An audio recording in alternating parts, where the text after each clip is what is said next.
भाई तो कर दिया ऐसे तो कर दिया म्यूट कर ले So, ये but माइक it is बंद what कर it लिया is. You and I are not on for this role. या So, whatever. You're going to make calls. But you need to, make sure my goals are reflected.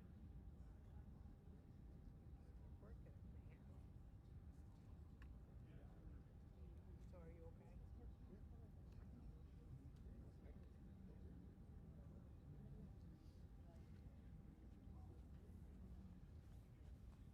Good.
the photography nowadays? Just whenever Ishaan asks me to. Not professional, like photos. I'm in. Me and Alex are in film school, so we try to work with them. I literally saw none of those in my see? I hope they do. I hope they will. They should. I mean,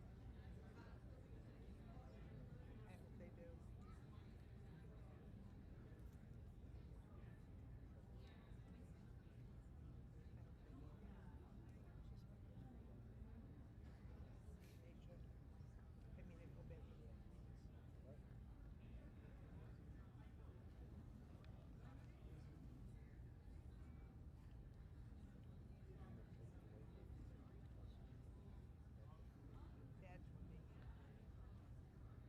That's what they need. And the warm up. Is it that many now?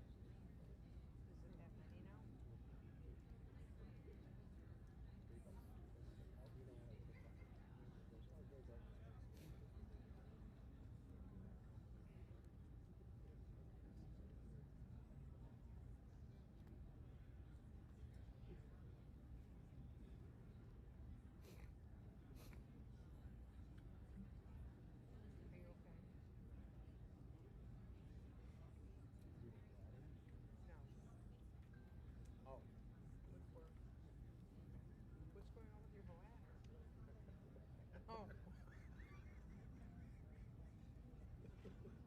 I'm like, are you I sick? said that when you got here. I'm so glad you're my friend.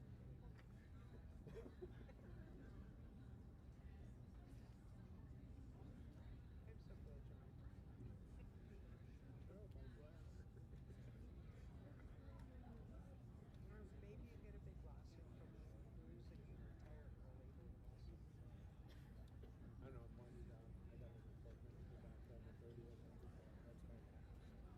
I'm gonna go to the gym on my own. There's nothing they can do. I had that injection. That's why I'm not moving.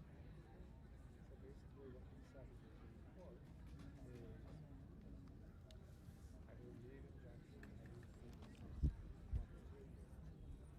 And sooner or later I'll have to go back to the chase. I got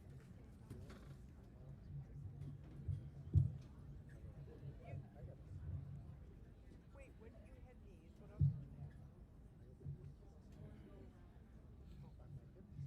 my hip muscle.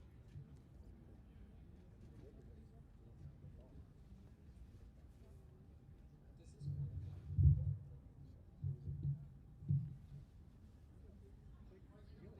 You can use the wireless. Ishaan, use the wireless microphone.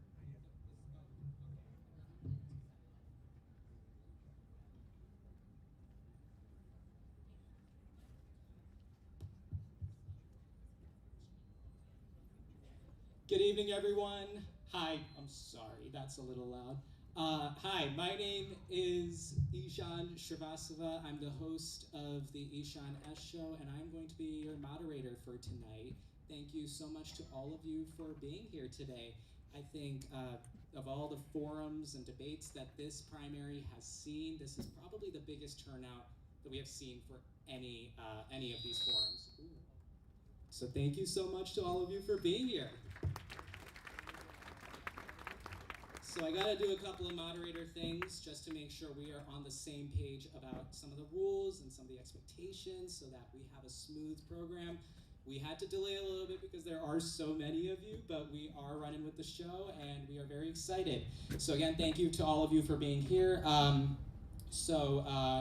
We're gonna have the candidates come up in just a few moments, but before that, I just want to let you know that this is being live streamed, so I'm going to do a bit of a spiel just for our online audience as well, so if there are times where I'm looking at our camera over there, that's just to make sure that I'm talking to camera as well. But beyond that, we also have a lot of people to thank because programs like this take a full village. So I want to thank first and foremost our broad group coalition of Democratic Party and indivisible groups who made this possible. I also want to thank India Hub for generously donating this space and several resources to facilitate this entire event. We are very grateful for them for providing this space. Some Yeah, we can give him a big round of applause. So I'm going to make a couple of requests for tonight's program. I'm going to ask that all of you silence your cell phones and turn the volume down. We want to make sure that we are not interrupting any candidate who is speaking or interrupting the experience of your fellow audience members. And on that note, my other request for all of you is to stay silent during the program today. That means no cheering, no booing, no applauding, except for when we start and when we end. This is to make sure that I can hear the candidates can hear me, and of course all of you can hear us on stage. And then just a couple of logistics. In case of an emergency, we have an exit over here. That's a stairwell right over here. It's behind the cameras. There's a door over there, and we also have this exit over here. Bathrooms are on the first floor, so if you do need to go, you can use this exit right here. And our safety marshals, if you are, I don't see any of them here right now. Oh, there's one. There are a few of them. Our friends in the yellow vests, I also want to thank them today for providing their support and ensuring that this program is safe and that this program runs smoothly. So a special thank you to them. If you do need anything throughout the program, please look for someone in a yellow vest. They are more than happy to help. Alrighty. Well, I am going to go take a seat. We're going to give a couple of minutes to the candidates to get lined up. I'm going to do a couple more moderator things, and then we'll get going with the program. Thanks so much for being here, guys.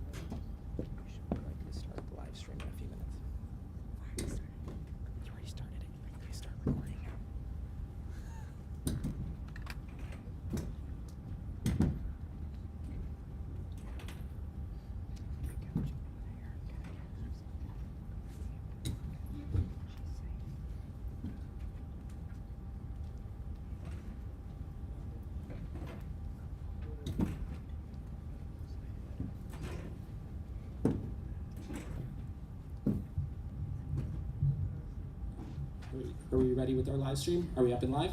All right. I'm going to just start my little spiel here, okay, guys? Bear with me. Good evening, everyone. My name is Ishaan Srivastava. I'm the host of the better part of the last 5 years.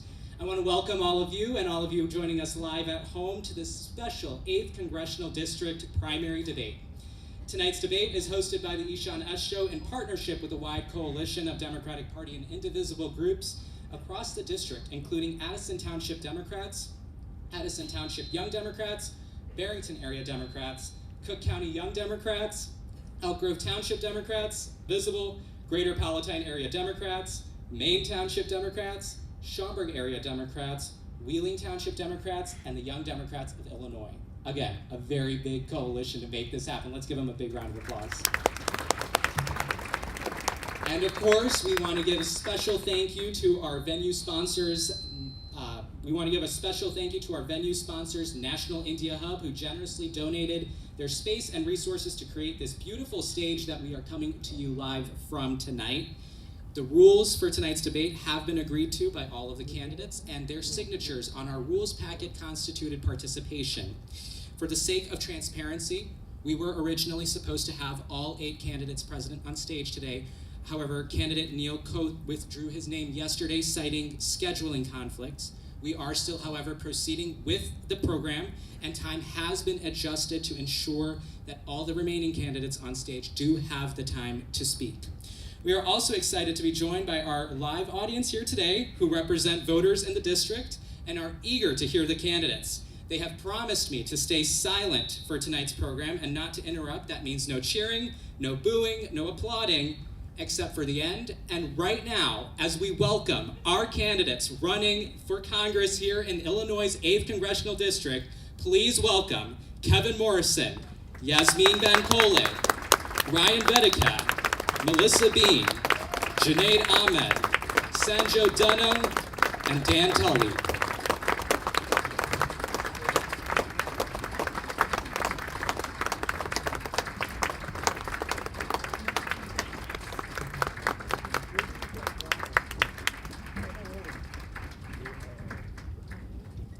candidates. It's great to see all of you. I'm so glad that we were able to get all of you here. Thank you so much for taking this opportunity to come live to the voters of this district. I'm looking forward to a great debate tonight.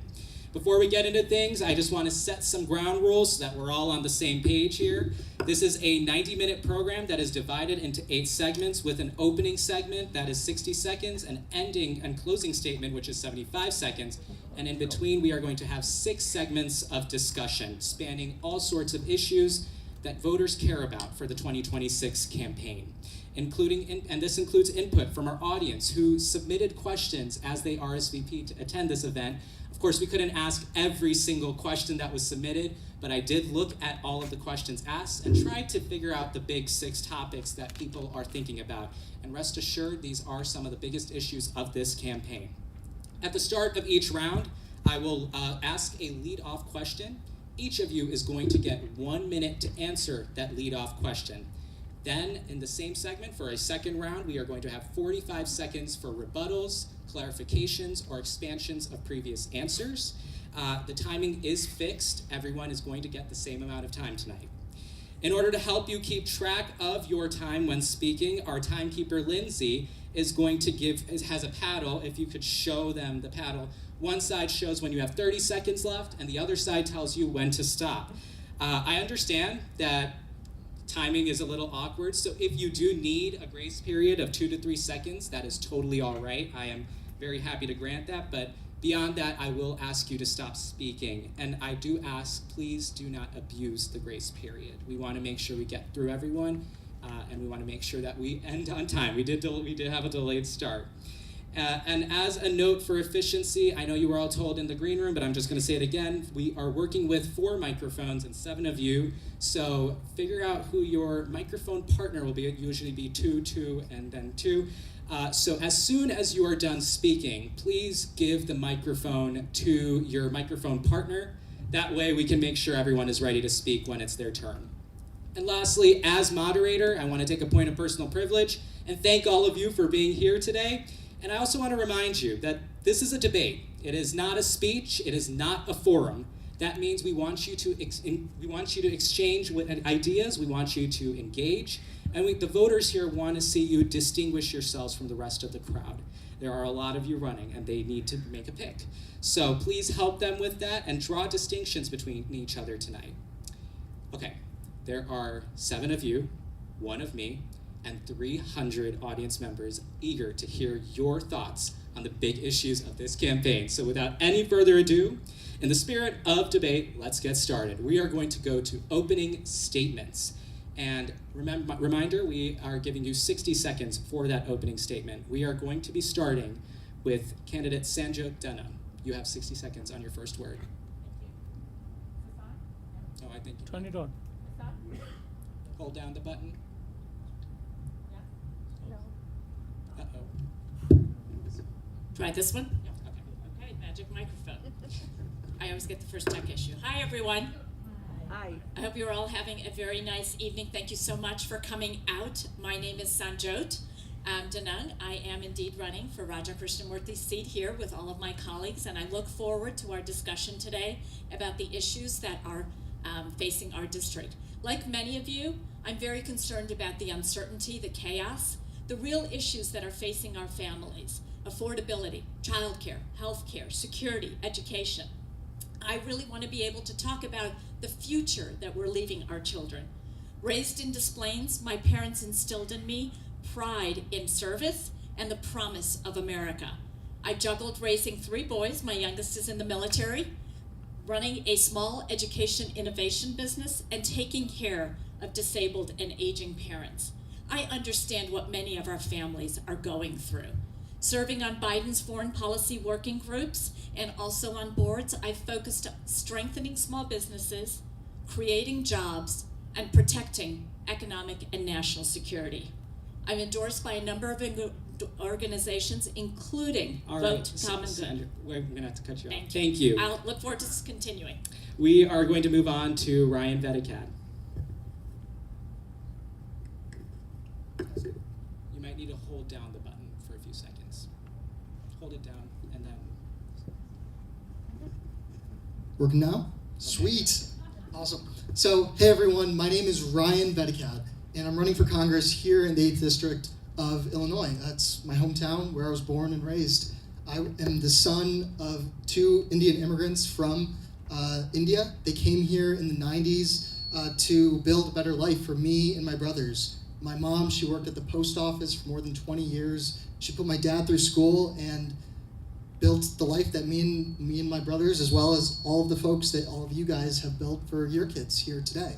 And so you might be wondering, hey, this guy's 24 years old. What is he doing running for Congress? And the reason is I think we just need a new generation of leadership in Congress. We need folks that are going to stand up for what we believe in and show that the northwest suburbs of Chicago have what it takes to step up and to represent. And so I really look forward to speaking with you here today, and just know that you guys are the reason that I'm here doing this. It kind of sucks running for Congress. I'll be the first one to mention that. And so you guys just showing up and participating is the reason I'm here. Thank you, Ryan. Thank you. We're going to move on to Yasmin Bankole.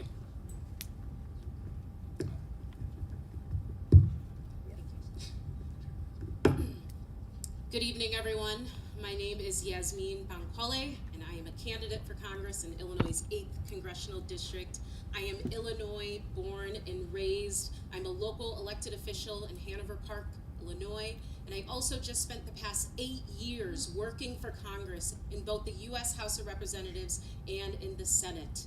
I mentioned I'm Illinois born and raised, born in Chicago, but deeply rooted in the northwest suburbs. I served during Congressman Krishnamurthy's first term and into his second term, but spent many of my years working for U.S. Senator Dick Durbin.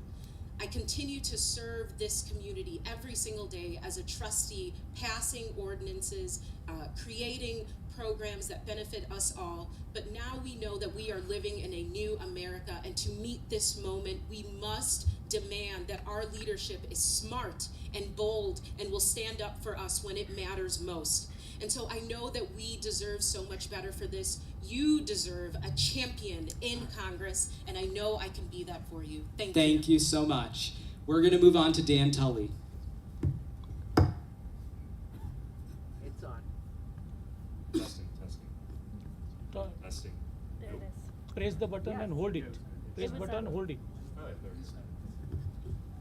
Hi, everyone. Hello. I got everyone's attention. Hi, everybody. My name is Dan Tully. I'm running to stop this administration's illegal power grab and to restore integrity to our government in D.C. Ow. We can restart your time. Is this better? Is this better? Turn it on.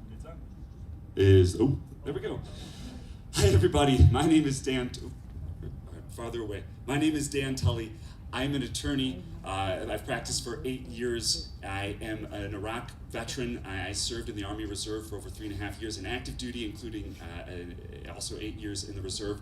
I'm also a former civil servant with U.S. Department of Commerce, where I resigned in protest when my funder, USAID, was cut by this administration.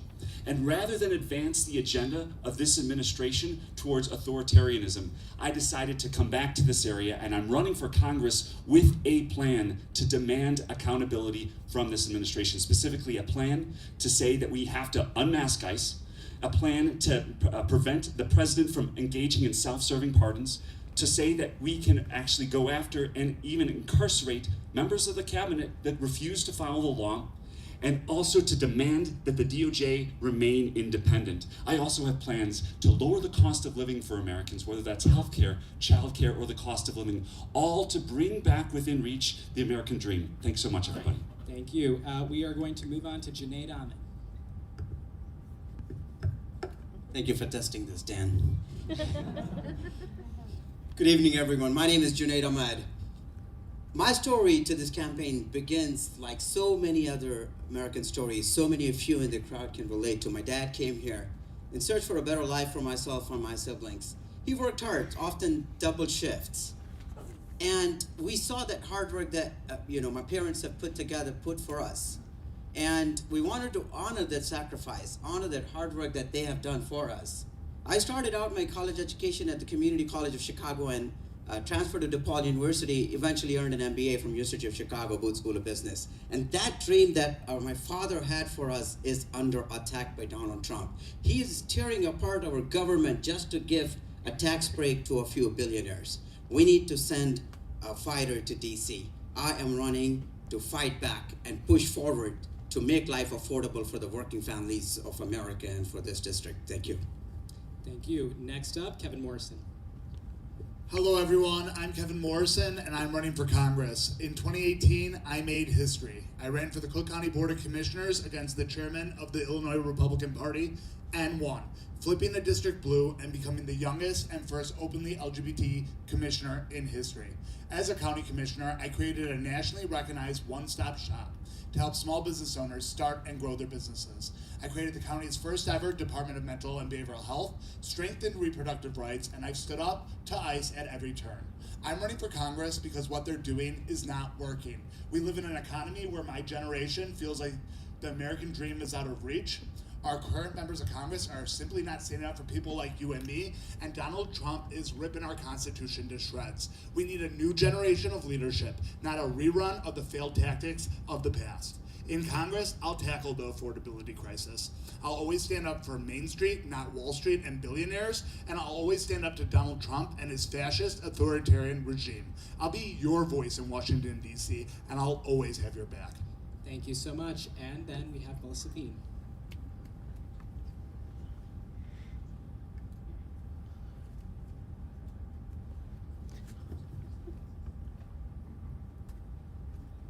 Now is it good? Okay. Well, thank you to the event host and everyone here tonight. A functioning democracy requires an engaged electorate, so it's really important. I'm Melissa Bean. I grew up in Des Plaines, went to Maine East High School, but was proud to represent Illinois' 8th District in Congress for 3 terms, where I worked with President Obama and my Democratic colleagues in Congress to pass Obamacare, Wall Street reforms, and equal pay legislation, and so much more. The progress is now under threat from the do-nothing Republicans in Congress who've abdicated their constitutional authority and let the president run the country by executive fiat. I hear every day people are tired of the chaos, the corruption, the drama. They want normal. They want leaders they can trust to do the work so they can focus on their own lives. I'm running for Congress on a track record of proven success delivering results for working families. I was honored to serve you before. I'm ready to hit the ground running and restore the rights and protections of the American dream and our American values. Let's build on our progress together. Thank you so much, candidates. We are going to move on to our first segment, and that is the issue of the economy. I mean, as we all know, it is the biggest issue of the 2026 campaign. As we speak, our country is going through an affordability crisis. In simple terms, everything is too expensive. The price of groceries has gone up 2.4% in the last 12 months, despite the president's promise to lower them. Layoffs are happening in several sectors. Job creation is slowing, as we saw in the last jobs numbers. People are working 2 or even 3 jobs just to get by.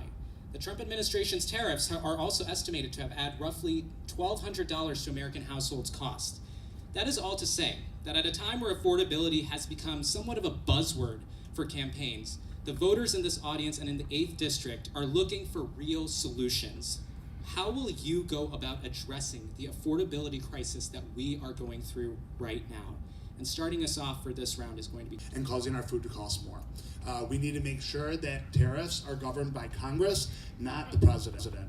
Right now, construction materials are skyrocketing, and we have a deficit of 7 million housing units across this nation that needs to be addressed. I want to make sure that we do not have a bought and sold congressperson who is only going to be listening to their wealthy donors. I'm a grassroots candidate, and I want to fight for you. Thank you so much. Next up, we have Melissa Bean. Still on? Thank you. I think when I ran the first time for Congress, I was concerned about the American dream being attainable. But coming back now, it's even worse. I've talked to so many young people. Some of them are helping me on my campaign, but just being out in the district. And I hear from too many, they feel very hopeless about their future. Housing is unaffordable. We need to increase the housing stock. Healthcare, we all know that it's under assault. After passing Obamacare to give everyone affordable care, the Republicans have attacked it, shredded it, keep undermining it by eliminating the tax subsidies, which we need to restore. The Department of Education is a joke right now, and we need to take back the budget when we take back the House so we can restore it. In the past, I was a co-sponsor of legislation to provide tax credits to families earning under $85,000 towards college education. We need to do that again. We need to support a higher minimum wage. We need to protect pensions.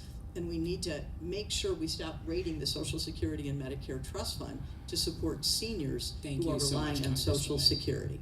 Thank you. Next up is Junaid Ahmed. As billionaires get richer and richer, and this president is making policies to continue to support them, they're leaving less and less for the rest of us. With inflation already sky high, we are seeing a president who is going into these wars with tariffs, which is nothing but a tax on US citizens, for Americans. We need to fight back, reverse the cuts that he has made to Medicaid, reverse the cuts that he has made to SNAP. And then we need to, going forward, we need to create high-paying jobs in the district, bring federal money into this district and create jobs. We need to increase the minimum wage. We need to eliminate student loan debt. It's virtually impossible these days for young men and women to think about home ownership, increase the stock of homes in the country. And we have to make sure that we are fighting for policies that the president cannot make these kind of crazy decisions going forward. Thank you. Next up is Ryan Vedikat. So the first issue that I really want to hone down is property taxes. When I'm knocking on doors and talking to folks, Illinois property taxes is the #1 issue that people talk about. And so one thing that I'm committed to doing is reducing Illinois property taxes. And so you might be asking, Ryan, Congressperson doesn't actually have effect over property taxes. And one thing I want to understand, make you guys understand is that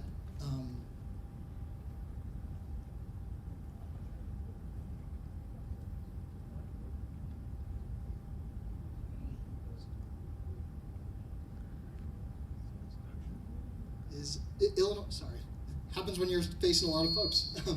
but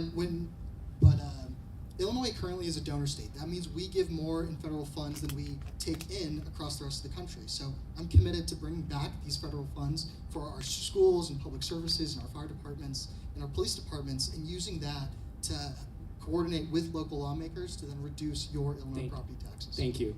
Sanjot, you're up next.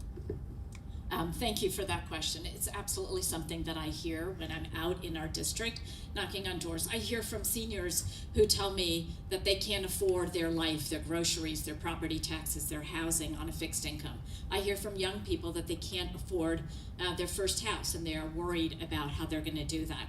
As somebody who has spent their career challenging the status quo, the first thing I want to start addressing is, why are we using an income and poverty threshold number that dates back to 1963? Let me just say that again, 1963. The formula dates back there, and it determines whether you get Medicare, whether you get Social Security, what the amount is for child care subsidies.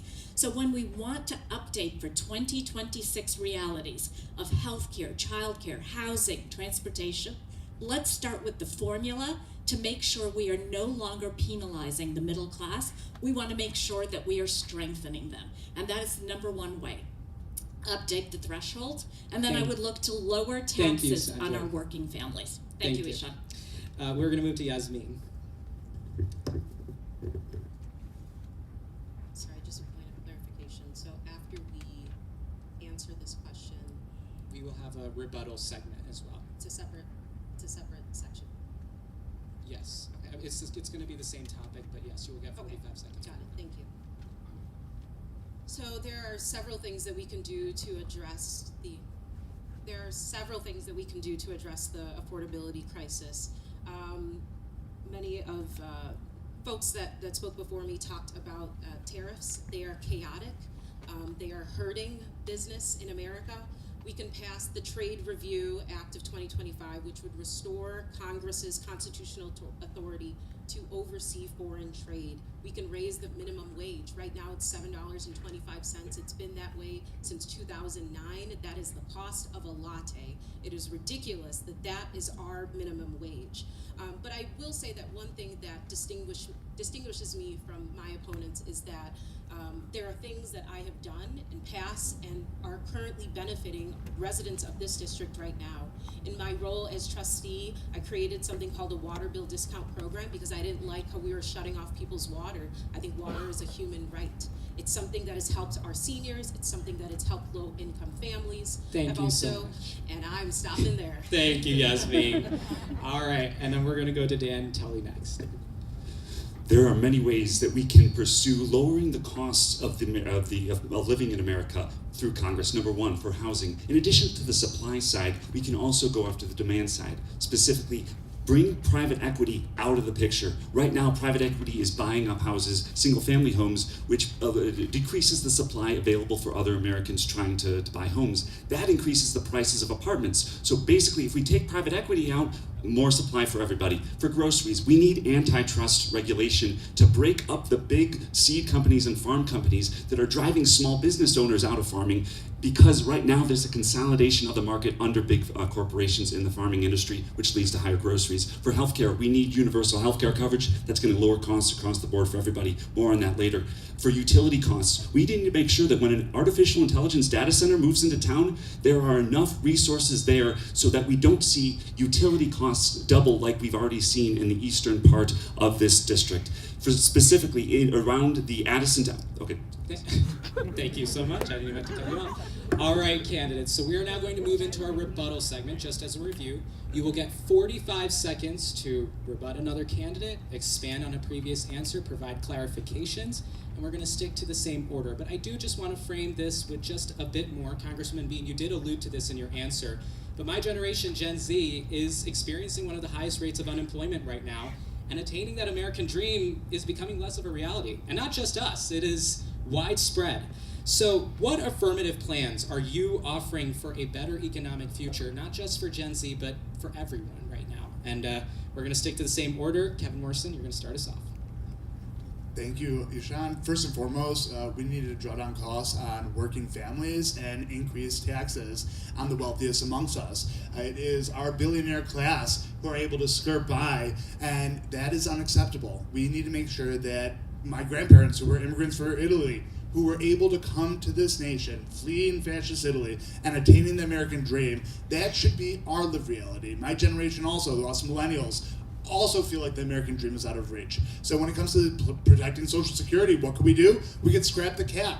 Right now, if you make over $174,000 a year, you don't have to continue paying into Social Security. Why are we giving breaks to the uber wealthy? That's unacceptable. And first and foremost, when it comes to housing, Dan Tully was right. We need to make sure. Thank you so much. So we are going to move on to Melissa Bean. So we do need a plan. And so I have an Empowering Young Americans plan that's specifically targeted to young people, like you mentioned, because they don't want to live in their parents' basement. They don't want to have to get help with a down payment. Most of their parents didn't need that. They're working just as hard as their parents did, and they deserve a right to buy a house today. One of the ways we can do that is there are historic home preservations in a lot of municipalities. We need preservation of starter homes. 2-bedroom homes that are in communities. We see what's happening right now. They're being knocked down and replaced with 4-bedroom homes. Most of us, when we bought our first house, we started in a two-bedroom, 1-bath house. That was the ladder of upward mobility, a place to get a little bit of equity, so later we could roll that into a bigger home. That's just one example. I know I'm running out of time. Yes. Of what the kinds of ideas that we can do in a young American empowerment plan. We're going to move on to Junaid Ahmed next. When my dad worked hard, he was able to find a better life for I and my siblings. He was able to afford a house. Even though he had to work 2 jobs at times as a new immigrant to this country, he still had a path. He still had an opportunity. That opportunity is what needs to be brought back. And that, one of the first things that I would be focusing on is increasing the minimum wage. If somebody is working 40 hours a week, they are able to afford a respectable life. When both parents are working, there needs to be investment in childcare. So the mothers who are going back to work don't have to worry about an arm and a length to pay for their care. Universal preschool is something. Thank you so much. Oh, 45 seconds. 45 seconds is quick. Ryan Bedekad. So, as a young person, I definitely feel this. For the past couple of years, I was working at the DOJ in Washington, D.C. I had 4 roommates. This is 4 guys living in a row home in Washington, D.C. It's not the most fun. But the big thing to understand is one story that really resonates with me is my mom. When she first came to the States, it was the 90s, and Bill Clinton was president. And the way she described things to me was just, everyone had a job. Just everyone had a job. We had a budget surplus, and things were looking up.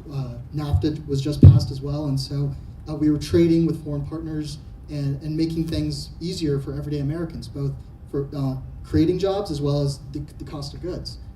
For economies, the best way to do it is, everyone on this stage agrees that we have to remove these tariffs. Thank you. Sanjay, you are next. Thank you. As somebody who also came here as an immigrant, my parents came from India. I grew up with a father who worked 2 jobs as an architect and then building homes on the side. I'm very worried today as I take a look around and I see many of the young people who graduate with degrees and are experiencing a 13% unemployment rate. Those first jobs are absolutely critical to setting you up. I started babysitting at 10. I then went to deliver newspapers during my time at Northwestern and telemarketed. Those are the places that you develop the reliability, the dependability, and the skills. And I have a plan for a public-private partnership with small businesses to develop the training so that people do get those first jobs.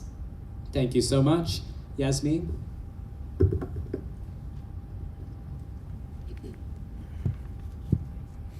I appreciate the fact that some of my opponents talked about young people. I am young people. I'm 32 years old. I would love to be able to be a homeowner soon. I'm not there yet. And so I just believe that those that are closest to the issue fight harder. And what we need right now is someone who is going to fight for these things, because they're not going to be handed to us. In fact, the opposite is happening. The things that we have always counted on are just being flipped and are out of control with this current administration. You know, one of my opponents said that property tax needs to be reduced. I agree, but I also understand that it's the county that sets property tax, it's the municipalities that sets property tax, and I know that that's not something that I'd be able to do from DC. Thank you. And then Dan, you are going to round us out for this segment. As tough as conditions are currently for young people, if we don't take action with respect to artificial intelligence, conditions will get far worse. Right now, artificial intelligence could take 10% of existing jobs in its current form. Fast forward 5 to 6 years, 40% of jobs that currently exist could be wiped out. We do a disservice to young people if we pretend like that's not an issue. A couple of different things that we could do in Congress to better prepare people for that. Specifically, job training for those jobs that involve artificial intelligence. Artificial intelligence, it must remain a tool, must remain human-centric, never become a master. But in addition to those AI-type jobs, we also need to expand access to Pell Grants to include job apprenticeships and other union trades. Thanks. Thank you, Dan. All right, candidates, that was a great discussion, but we're going to move on to our next segment, which is foreign policy. Safe to say that President Trump's not been shy about attempting to flex authority on the global stage. We saw him recently extract Venezuelan dictator Nicolas Maduro, make suggestions about taking over Greenland and undermining NATO, and most recently with suggestions of military involvement in the country of Iran, where anti-regime protests are occurring at historic levels. And that's just in the past 2 weeks of this thing we call 2026. All of that is to say that through all of this, Congress has notably taken a back seat. Just yesterday, the United States Senate voted to block a war powers resolution that would have limited President Trump's authority with military involvement in Venezuela. right now, do you think with all of this that is happening, especially with this administration, do you think congressional oversight over foreign policy is missing in all of this? And if so, how do you plan on restoring that congressional oversight over the White House? And for this one, we're going to start with Dan. Thank you very much. A lot of my career has been spent in foreign policy, both in the military with the U.S. Geographic Command for the Indo-Pacific, that's Indo-PACOM, as well as a year deployed in Baghdad fighting ISIS, and then most recently with the Department of Commerce, mostly focused in Asia, working with different countries to improve the rule of law in order to counter Chinese influence. All that to say, yes, oversight is missing. We have an AUMF from 2001. That's an authorization for the use of military force that's been on the books since 2001. It has language tying events and actors that we can target to September 11th, 2001. Presidents of both parties have abused that as an authorization to conduct military activities as a part of the war on terror in over 22 different countries over the years. The president right now cites the 2001 AUMF as his justification for going in, killing 100 people in Venezuela and taking out Maduro. He's citing that as his justification for going and potentially taking Greenland, severing our alliances with NATO. What we need to do is repeal the 2001 AUMF. Thank you. Thank you, Dan. Next is Yasmin. Can you repeat the question? Sure. So, do you think congressional oversight is missing in all of what this White House has been doing? If so, how do you plan on restoring congressional oversight over the White House on matters of foreign policy? So congressional oversight is there, right? Congress has the ability to put on hearings, ask questions, look into matters in an investigative sense. But what is happening right now is that this administration has completely disregarded laws. They have broken laws. And so it's not so much that the oversight isn't there. There is oversight. We just need new leadership. Surprise, we just need a new president. And so when we think about foreign policy, I think about the fact that we are currently bombing nations at will. We're just bombing poor people. I don't understand how that's an America First agenda. And I also don't understand how we have money for bombs, but we don't have money to pay our teachers in this country. You know, we also have, I would just love to see a more balanced approach when it comes to foreign spending. The investment that we put into warfare, I would love to see an equally matched investment domestically. Thank you. Thank you. Ryan, you are next. So also, along with Dan, much of my career has also been focused on foreign policy. I've worked overseas as a Fulbright scholar in Austria. I have my master's in international law from the University of Chicago. And for the past 2 years, I worked on prosecuting international terrorist attacks, along with school shootings and the January 6th insurrectionists at the Department of Justice.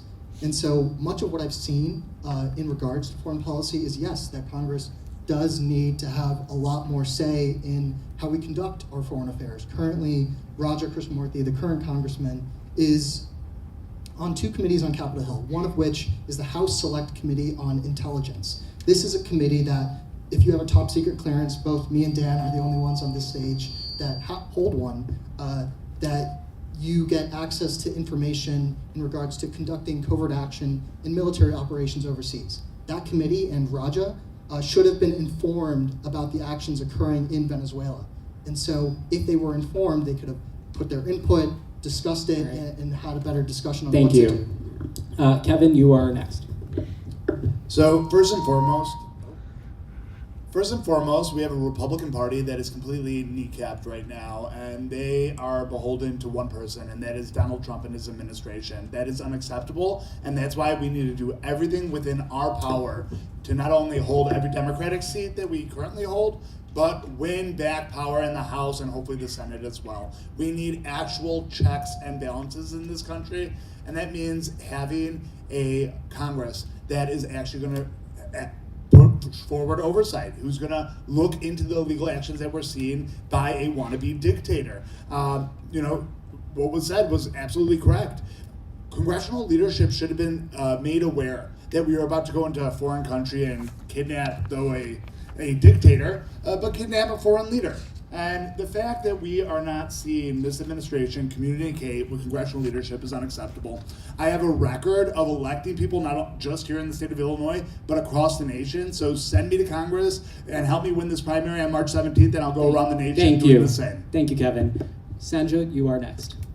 Thank you. As somebody who spent my career both working in the private sector and then also focused on economic and national security, and I continue to work on policies, this is something that I'm very focused on and can be effective on day one in DC if elected. We need to understand that this president uses his daily opportunities of tweets to just sow discord and chaos. We need to be treating our allies with dignity and respect and building multilateral coalitions to protect our foreign policy interests. We have currently 60 foreign policy challenges around the world, 60. There are a handful that make our attention. But even if we're not interested in foreign policy, it's interested in us. What do I mean by that? It's something that we need to be focused on for national security, protecting our water supply, protecting our electric grid. So really making sure that Congress seizes back the authority it already has to make sure that we execute on seeing oversight on all of these critical issues. Whether it is making sure that we stand by people with moral clarity in Venezuela and in Iran, let's make sure that we have principled foreign policy. Thank you. Melissa Bean, you are next. The framers of our Constitution were very wise, and they created war powers explicitly for Congress. They'd seen what happens when there's a king or one person that makes all the decisions, and they didn't want that to ever happen in this country. And so war powers belong to Congress. This is not the first president who's tried to stretch executive authority, but this is the first time we've had the weakest speaker in the history of our nation who has allowed it to happen. So there is usurpation, but there's also abdication. They don't want to do the work, they want to let one guy decide everything, and it's just not okay.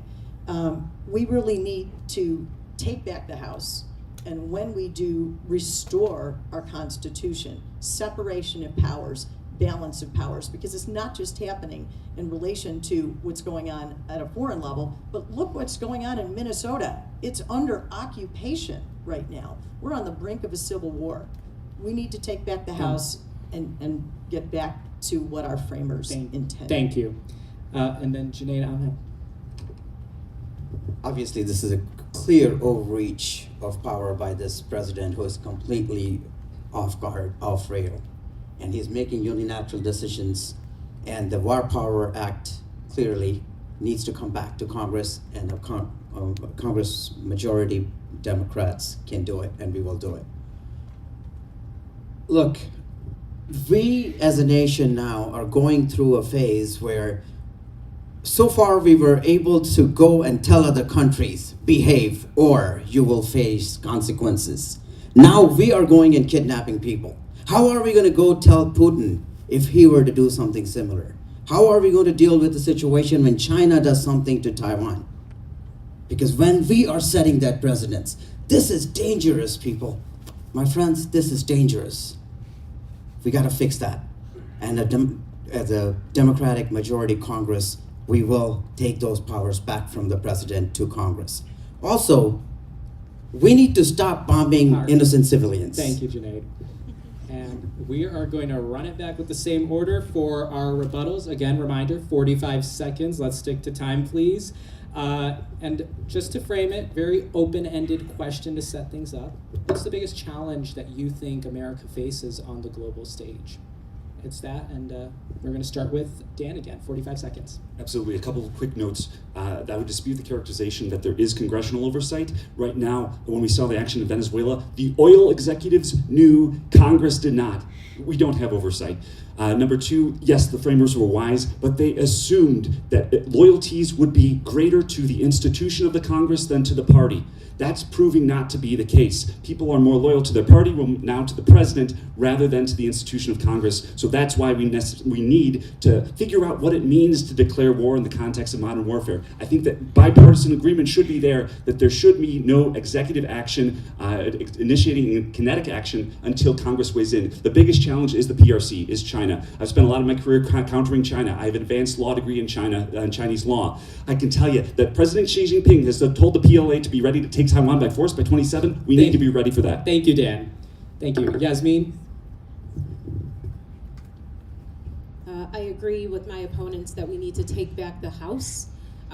But even when we do take back the House, which we will, President Trump still will be president. And so it's not only a matter of taking back the House. Leadership is also something that needs to be addressed when we're talking about foreign policy. I mean, I agree. We have ruined many of the relationships that we have with our allies.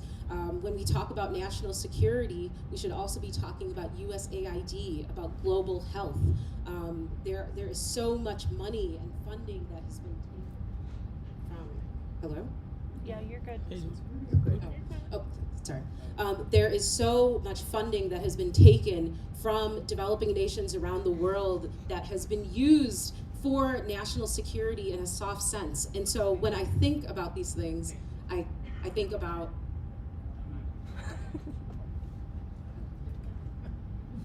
Good. Go ahead.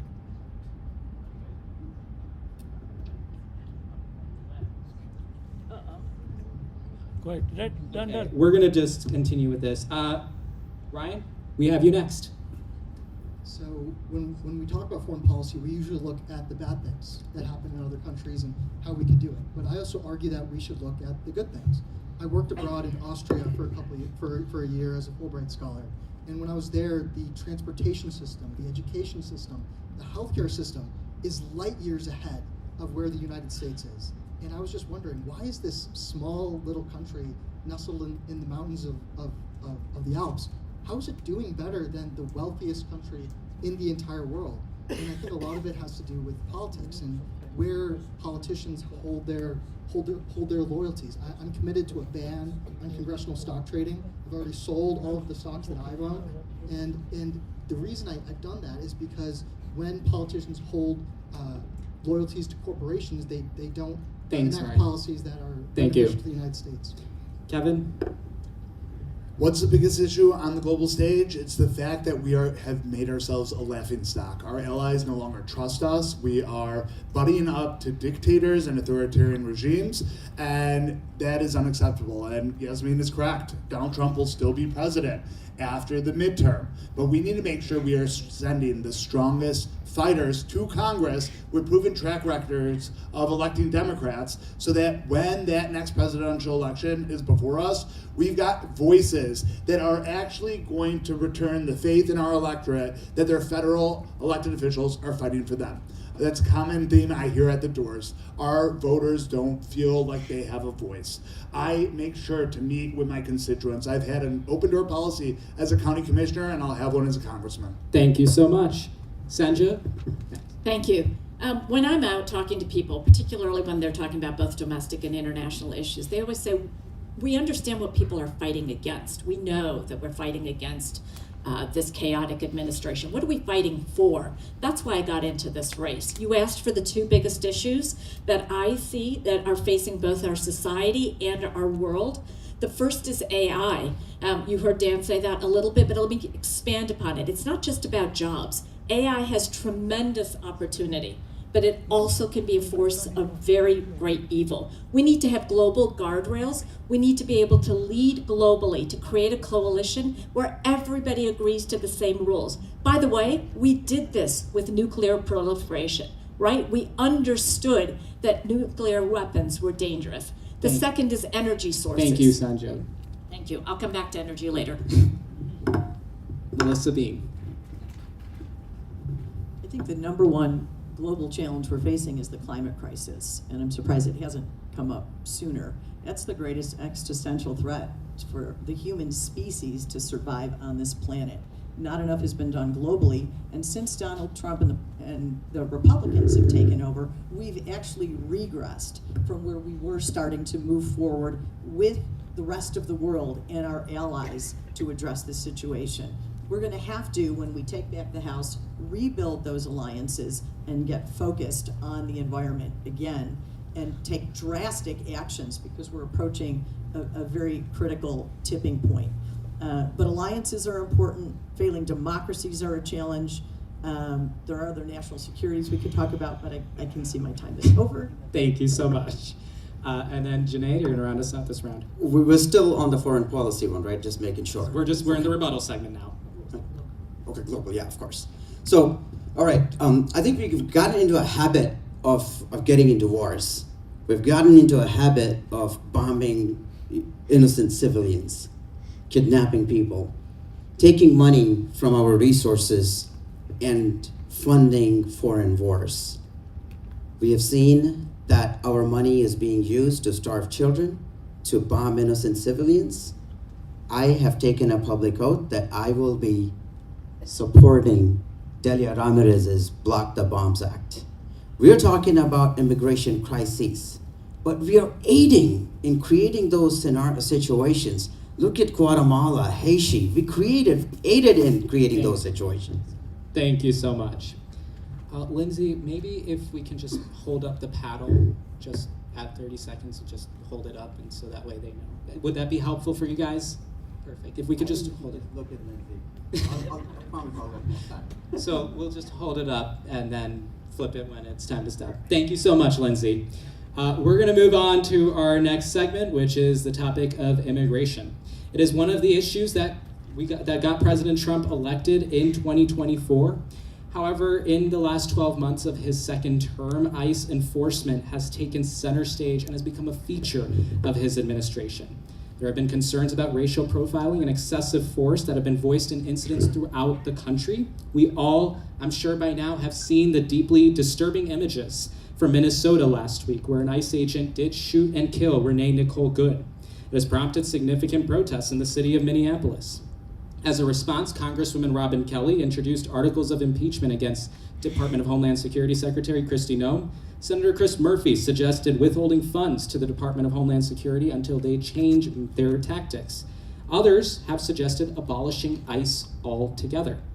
Do you believe this administration's immigration enforcement tactics are going too far? Why or why not? And if yes, how do you intend on holding them accountable? Are one of the things that I mentioned maybe one of those routes? And starting us off this round is going to be Melissa Bean. It's kind of shocking when we talk to our friends and neighbors about what happened, and you think, well, our eyes don't lie.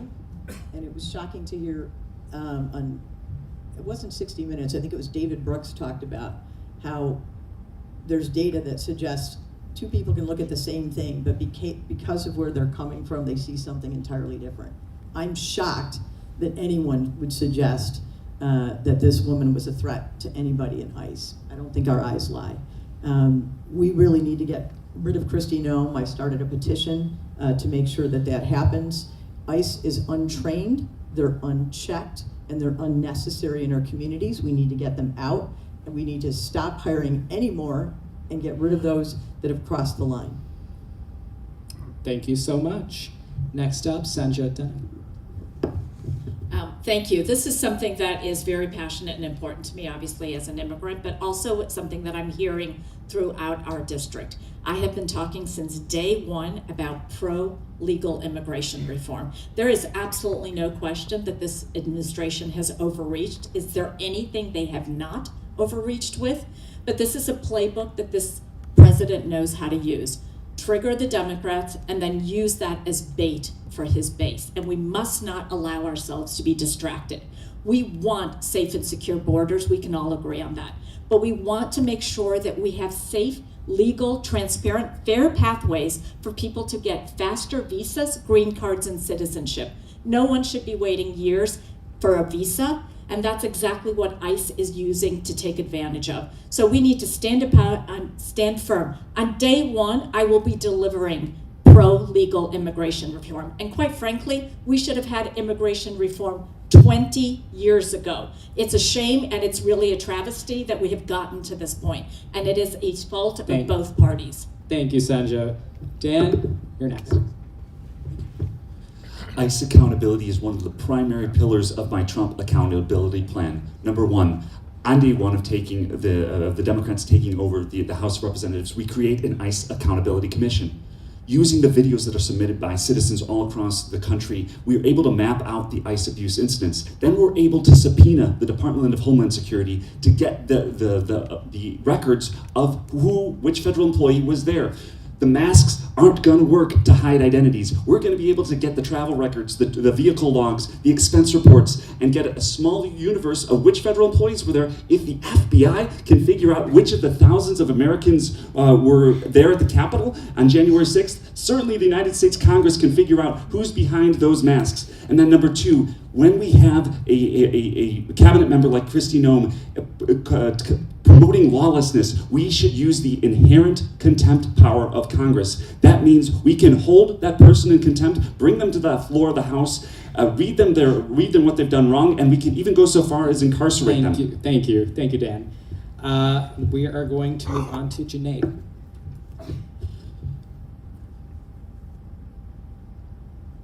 What we saw in Minnesota, a cold-blooded murder by someone in uniform. Who would have imagined that we could say a day like this in America? And we have. What DC needs is a fighter from this district. Somebody who is not talking about ICE because now you're running for office. It's good to talk about ICE. As a citizen in Trump 1.0, about 30 miles northwest of here in McHenry ICE Detention Center, when parents were being separated from children, we protested with some of you in the room here. We protested in cold nights for weeks and weeks until we successfully shut down that ICE detention center.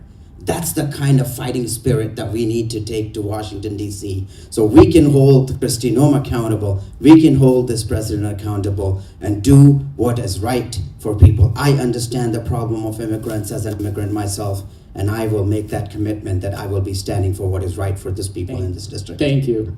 Kevin? Well, first and foremost, it's unacceptable that we have armed federal agents operating in residential neighborhoods to begin with. Renee Nicole Good was the fifth life lost by ICE activities across this country.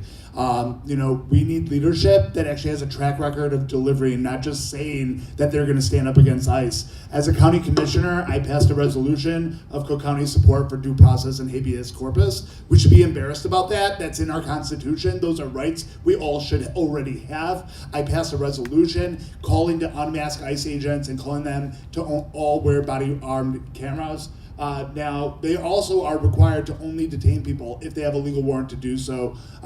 We need to make sure our Congress is actually ensuring that that occurs. At the county, we banned ICE from operating on our county properties.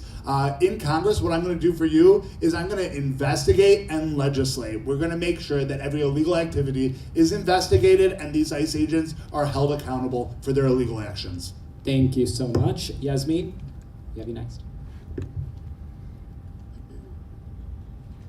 The topic of immigration is very personal to me. I am the daughter of immigrants, and I watched many of my family members go through this process. It is long, it is expensive. If you hire a bad attorney, which is what happened with my family, it makes it longer and expensive. And so I think that many of us want immigration reform, modern, we would like a modern immigration system, but I think it can be done without cruelty, and it can be done with respect and dignity at the forefront.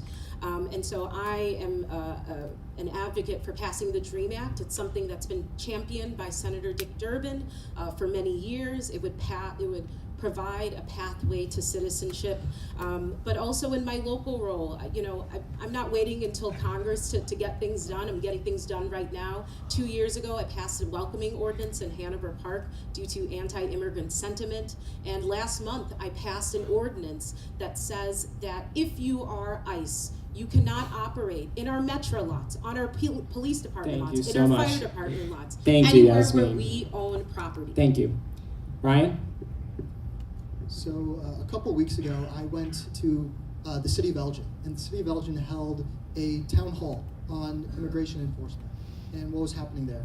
For those of you who don't know, on December 6th, ICE came to Elgin, to our community. This is here in the district, and people were voicing their concerns, and I was hearing folks talk about what happened on that day in Maple Avenue. And it's wretched. Similar to what happened in Minneapolis, it's happening here in this district, and it's only going to get worse. 30% of the district is Hispanic and Latino, 15% of the district is Asian American, and so we have to really fight to protect our immigrants here in the district. James Tallarico, he's a Senate candidate in Texas. He describes immigration reform as we have to keep our southern border as a welcome mat with the door behind us locked. And so if we do that, we could treat immigrants with grace and humility while also not allowing criminals to come in. And so there's a lot that we can do, and then we just have to keep fighting to make it better. Thank you.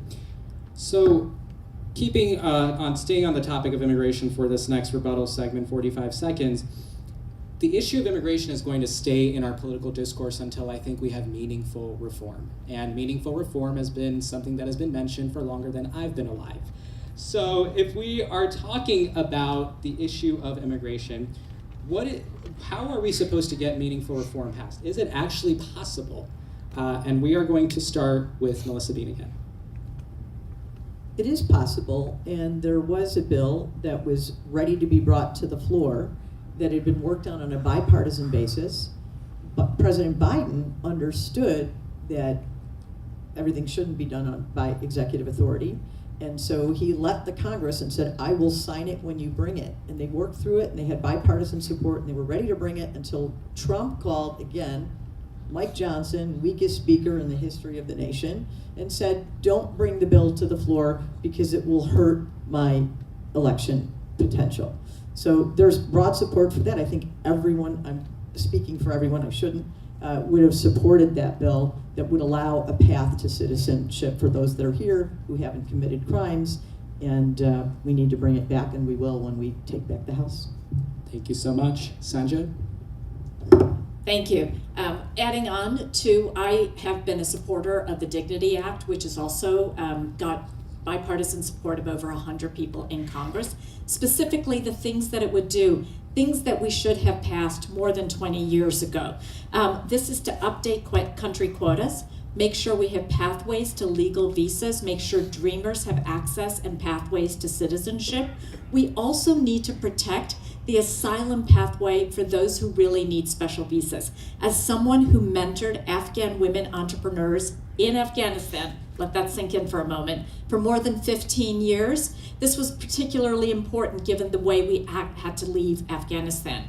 And making sure that we were able to take the people who had helped us with the military. We were able to bring out 1,000, but more than 60 were left. 60,000.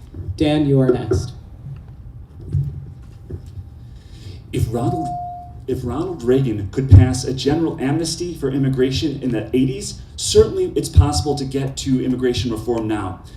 I would say, though, that we need more than just fighters. What does fighting mean in a democracy? Fighting means going and convincing someone that your idea is worth investing in, is worthy. So what I'd like to do is engage in what I call domestic diplomacy. We live in an island of blue in a sea of red. Go an hour north, west, or south, and you're in a place where people live in very different sets of facts.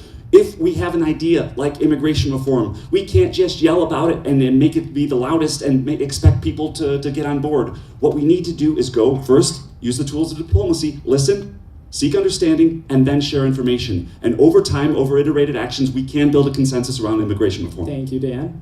Junaid? Immigration. I'm the living testament that immigration is good. I'm married with 4 awesome kids, own a tech firm, a success story for the hard work that my parents have brought together. That is the fight I will take, and I will do everything it takes to put a path to citizenship for all the undocumented fellow people that are in this country. I will work on passing the Dreamers Act and treating the refugees with respect.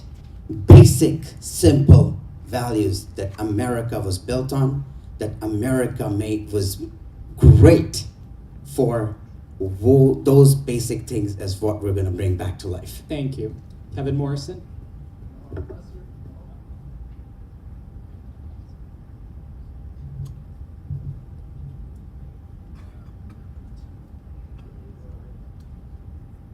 1 second. It's work. Okay, is this one working? I think so. Hello, everyone. You know, if you're not Native American, then you're an immigrant.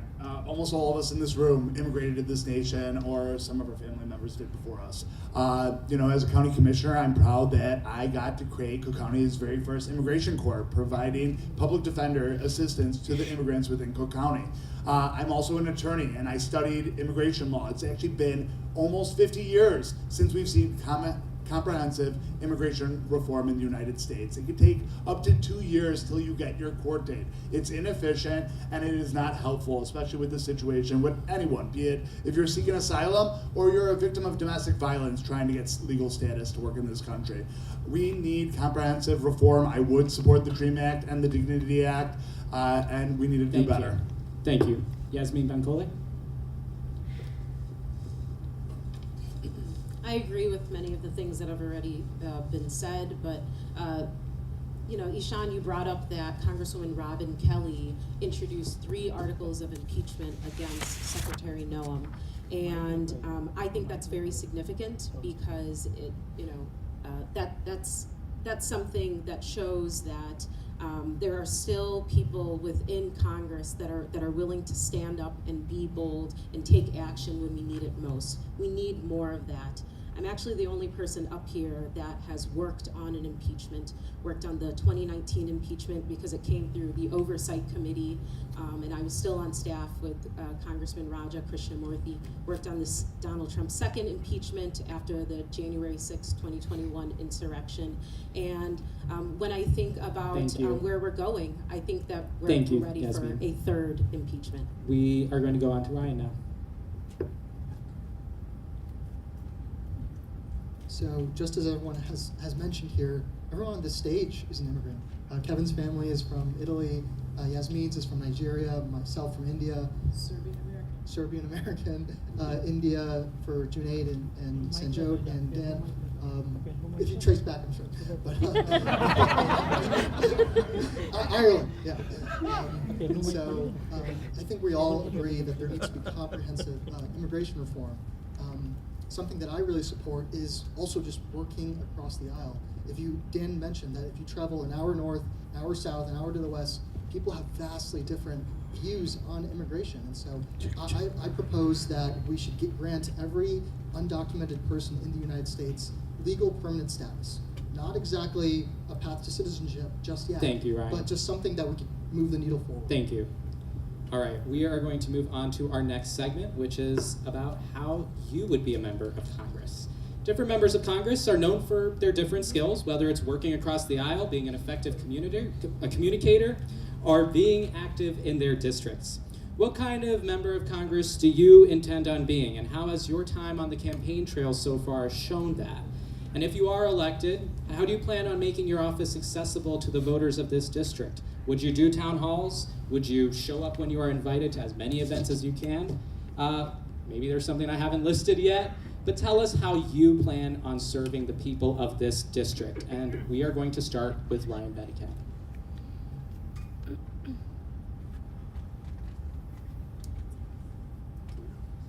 Do we pass over that microphone? Hello? From the start of my campaign, I've committed to 3 main ideals, and one of which was hosting monthly in-person town halls. So many members of Congress do not host these, and the reason for that is because they don't want to talk to their constituents. I think that is just egregiously wrong. I think if you are a member of Congress, if I am your member of Congress, that you should be able to talk to me, have conversations with me, even yell at me. Please yell at me if I'm doing something wrong. That way we can move the needle forward on issues that are important to all of us. I've mentioned before that I'm an extremely young candidate. I'm 24 years old. If you've read your Constitution, you have to be 25 to be a member of the House. I'll turn 25 a week before the election. But the reason I decided to run also is because young men, especially I think, need to move towards the Democratic Party. I've asked many of my buddies, hey, like, here are 10 issues. What are your thoughts on each of these issues? And they're blue to their core, but hey, what party do you identify with? Oh, I'm a Republican. no, you're not. It's just really a vibes thing. And I think that's something I really bring to the table to move Thank you, Ryan. things forward. Kevin? So I've participated in every single forum that has been offered here in this race, except for one. I had a loss in my family. I've been showing up to all the Democratic organization meetings. I've been showing up at all of our local protests. I've been going all throughout the 8th Congressional from day one of this campaign and even beforehand. I was born in Elk Grove Village. I've grown up in the northwest suburbs. These are the communities that I actually understand, and I want to be your voice. And so that means hosting regular town halls, hearing from your constituents, because how are you going to legislate for the issues that matter to them if you're not meeting with them regularly? As a commissioner, I've hosted a open door policy. I would do that again as a congressman. But I also have a good record of getting along with everyone, finding common ground, and getting things done. Too many elected officials have big egos and are doing it for self-interest. I am running for Congress because I actually care about making this world better. I want to work for you. I want to find out what matters to you and find solutions. Thank you so much. Yasmin, you're next. So I am also currently an elected official in the district, and currently how I lead is I'm present, I show up, I listen to my residents, and I don't lie to them. And I think that last part is really important, because for too long, politicians ask us to vote for them and that this is the most important election of our lives. And then they get into Congress and then they don't do what they said that they were going to do. And so those are the ideals that I encompass now, and it's what I would encompass as a congresswoman. But I also want to bring attention to the fact that it currently feels like we are in a war zone, and so we would need someone who is a wartime member of Congress. We can talk about all the great things that we would like to pass, but if we don't stop Donald Trump, none of those things will happen. And so we need to have that mentality going into things. And that looks like beefing up our US court systems, because that's the only checks and balance that's currently working. Thank you. Thank you, Yasmin. We're going to move on to We're going to move on to Sanjay. Thank you for that. We can all agree that we definitely want to stop this administration. What we're hearing, though, is we have different strategies. This is a president who is twice impeached and with multiple felonies, and yet what happened last year? He won by majorities. I think we need a new strategy, and that's what I'm offering, a bold, new two-pronged strategy. Defend democracy, but also provide a path and a vision forward. I'm the kind of person who shows up, and I've been out in the district, I've met with many of you. I listen. I want to hear what the issues are. I want to figure out how we can be collaborating. Last 7 years, I've been focused on red to blue races around the country. I understand how to build bridges. I've done it my whole career.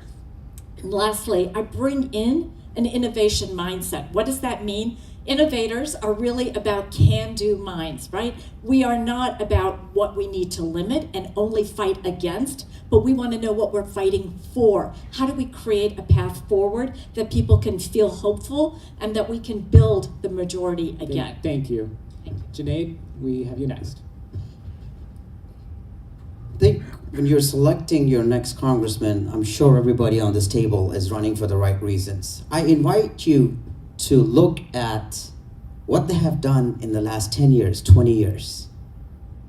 I'm that community organizer. I'm that activist who has been on the streets of Schaumburg, on the streets of Elgin, on the streets of Palatine, fighting for healthcare to be a human right, not a privilege, for protecting our environment. I talked about the McHenry ICE Detention Center.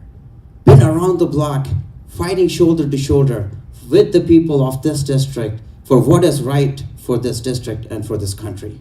That's the kind of congressman I would be, that I will be with you shoulder to shoulder, town halls and being different mechanisms, different means of staying connected, but I will be that person who will be shoulder to shoulder next to you, because I have shown that as a citizen, and I will do the same thing as a candidate. Thank you. Dan, we have you next. A member of Congress has to do two different types of communication: Input and output. Input, that means engaging with the constituents, the people of this district, to hear what you're thinking so that I would be able to represent you. The output, speaking to outside groups and spreading the democratic message around to outsiders outside of this district. So number one, for the input, on this campaign trail, I've not only gone to events, I'm hosting Tully town halls. I've actually just had 2 so far. I'm gonna have 9 coming up in the next weeks. Please visit dantully.com. I've actually got a town halls page, and find a town hall near you, because I talk fast in this because there's so many ideas that we could discuss and figure out ways that we can improve situation, but the time and forms just doesn't allow for it. If you come out to a town hall, I'll look forward to engaging with you. The other aspect of input is making sure to meet with every single group, not just the ones that align with you. For output, my model is going to be Pete Buttigieg. When Pete Buttigieg was the Secretary of Transportation, he was on Fox News daily, if not weekly, to engage with people on the other side of the aisle, because only over those iterated interactions are you able to move the ball forward. Melissa Bean, you are next.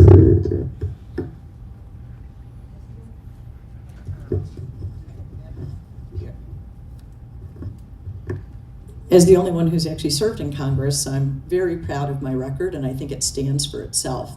My husband is here, and he knows it's a 24/7 job. I missed a lot of recitals for my kids, but it was worth it. I was a wartime congressperson because I went to Iraq.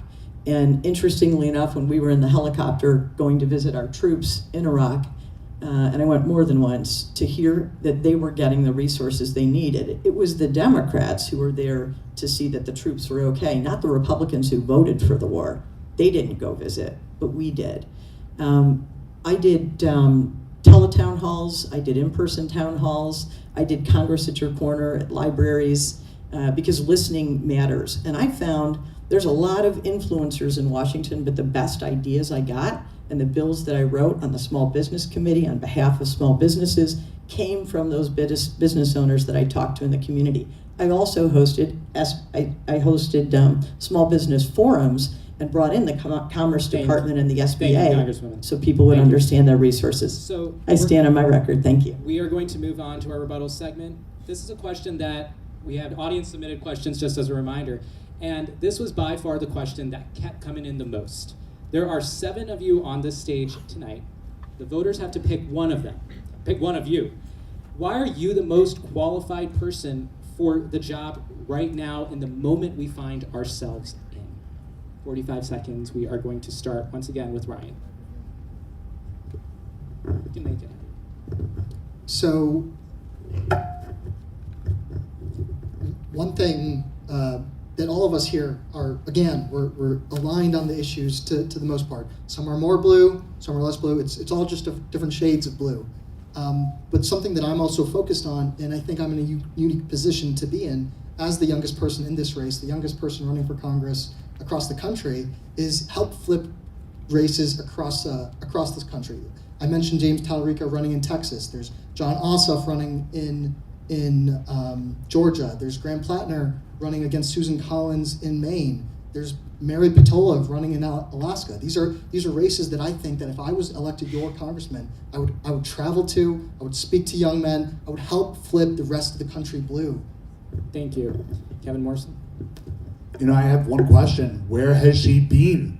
I've been active in local and national politics since 2009. I didn't meet her until just a few months ago, right after she jumped in this race.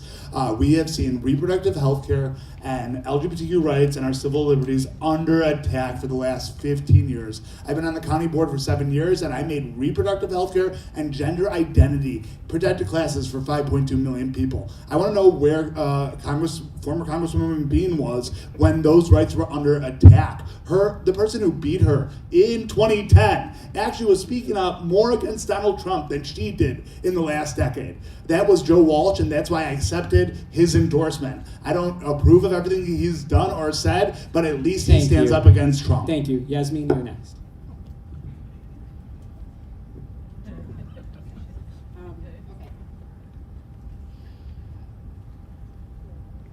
I'd like to get back to the question that you proposed later on and respond to some of the things that have been said here.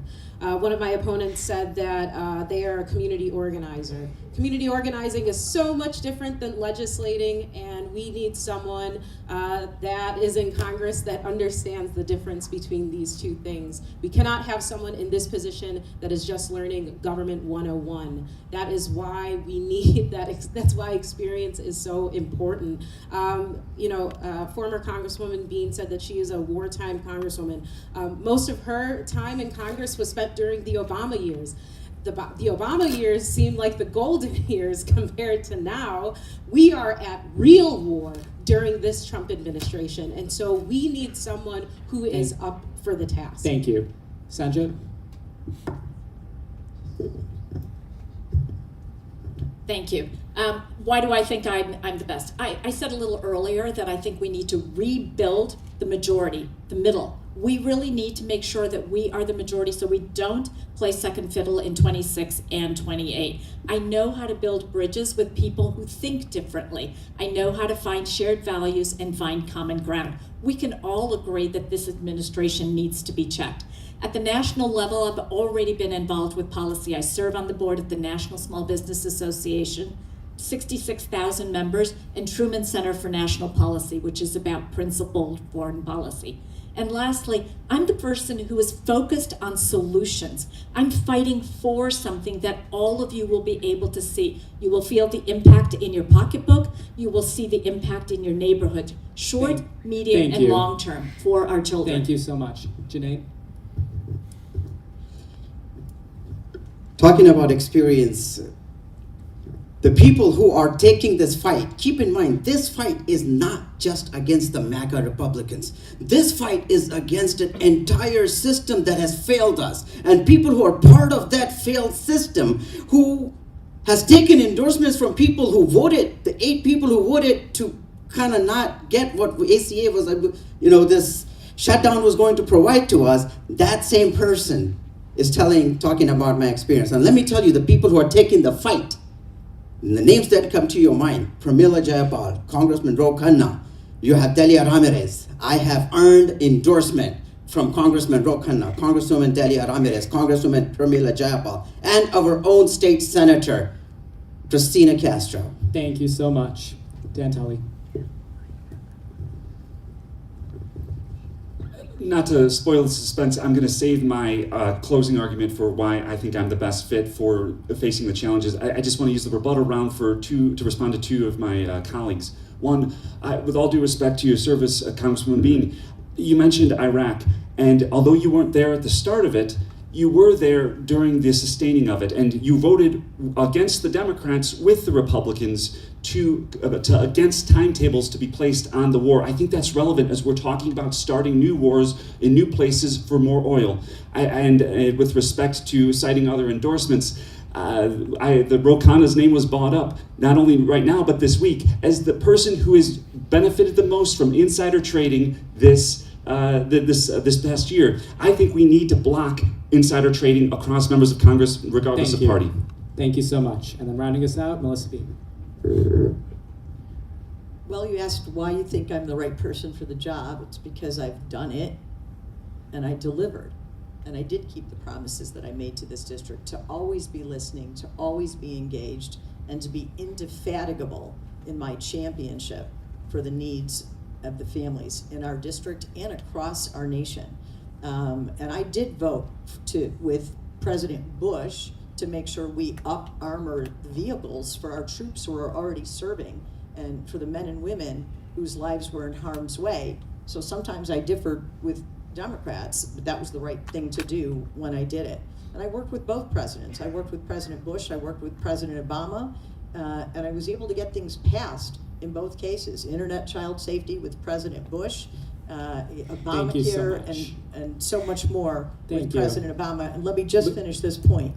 It Your may have time seemed, has elapsed. as a I'm form sorry. of rebuttal, you said the reason it feels like the golden years when Obama was there is because we got things Your time has done. elapsed. But we're going to move on to our next segment, which is about healthcare. The Commonwealth Fund says that the United States ranks last among wealthy countries on the issue of healthcare. In our country right now, we pay nearly double the cost of other wealthy nations, but consistently rank at the bottom in performance, access, health equity, outcomes, and life expectancy. People are dying because they can't afford healthcare in a country that spends more per capita as a percentage of GDP than any other country, than any other wealthy country. Recently, this issue has been magnified as the Republican Party's flagship Big Beautiful Bill is estimated to remove anywhere from 11 million to 17 million Americans off of their healthcare thanks to Medicaid cuts. Beyond that, healthcare premiums are rapidly increasing. The New York Times is reporting that 1.4 million fewer people enrolled in the Affordable Care Act due to premium hikes and expired tax credits and subsidies. Now, while the House has passed a bill extending subsidies for 3 years, its fate does still remain uncertain as it goes to the Senate. It seems as though there's really no plan for healthcare in our country right now as we speak. We have Band-Aid solutions to a gaping wound. How do you plan on mitigating the adverse effects of the current healthcare crisis we find ourselves in? People want to know exactly how their tomorrow is going to be better. And for this round, we are going to start with Yasmeen Bankole.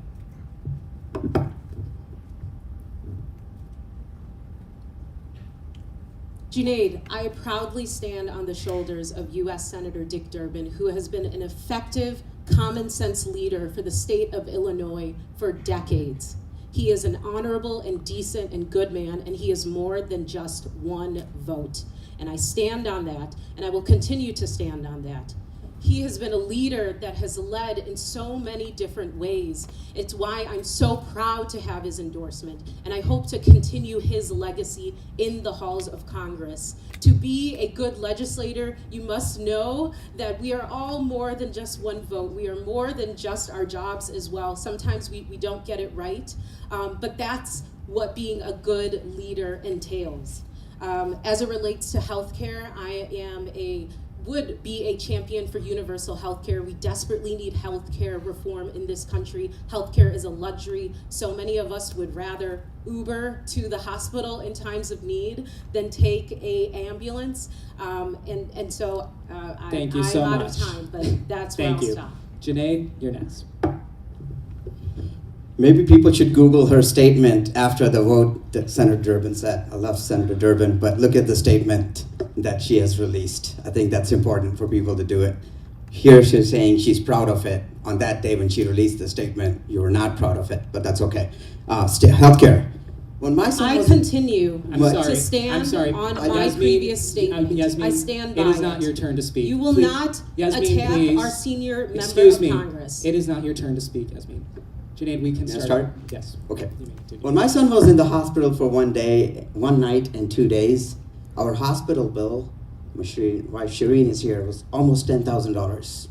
$10,000. And when I thought we have the world's absolute best insurance, we need a long-term solution to our problems. Ishaan, as you said it, Band-Aid solutions are not going to make things happen in the long run. We cannot sit here in a congressional debate 16 years, 18 years from now and still talking about these Band-Aid solutions. We need a permanent fix to healthcare. And I understand, as one of the 435 congresspeople there, it's not gonna be an easy path. But guess what? That Medicare for All bandwagon is growing, it's growing fast, and we will get more partners, and we will take every legislation that will take us closer to a single-payer Medicare for all, so that our future generations do not have to worry Thank you about so healthcare. much. Thank you. Melissa Bean, you are next. Is this one good?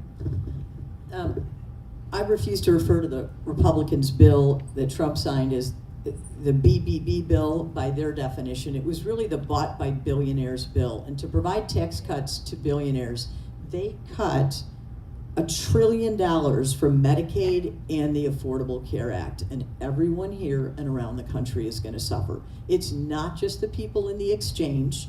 And probably, as we've already heard, 30 million people are likely to not be able to continue having coverage because they've cut those tax credits. But when you take 30 million people out of the system, we all have to pick up the tab.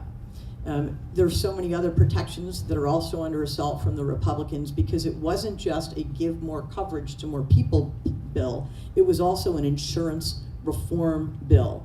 Insurance companies used to legally be allowed to cut people from their insurance after they paid premiums for 15 years, and they'd go back when they finally had a catastrophe and find something in their history and drop them. That Thank you so became much. illegal, and we have to continue to fight for you were those gonna start. protections, and I'm Thank you proud so to have much. done so. How are we going to fix it? We're going to win back the House, and we're going to immediately return and remove the cuts to Medicare and Medicaid. I kind of find it sweet about, holding people's word. Well, when I ran for county board, I ran on mental health. And what did I do? I created a brand new Department of Mental Health and Behavioral Health for our residents. We need to make sure that we see policies that get through our Congress that ensure affordable and accessible healthcare for all people. But your word is incredibly important. She said bought by billionaires. When she was in Congress, Melissa Bean was known as the darling of Wall Street. Look it up, there's articles.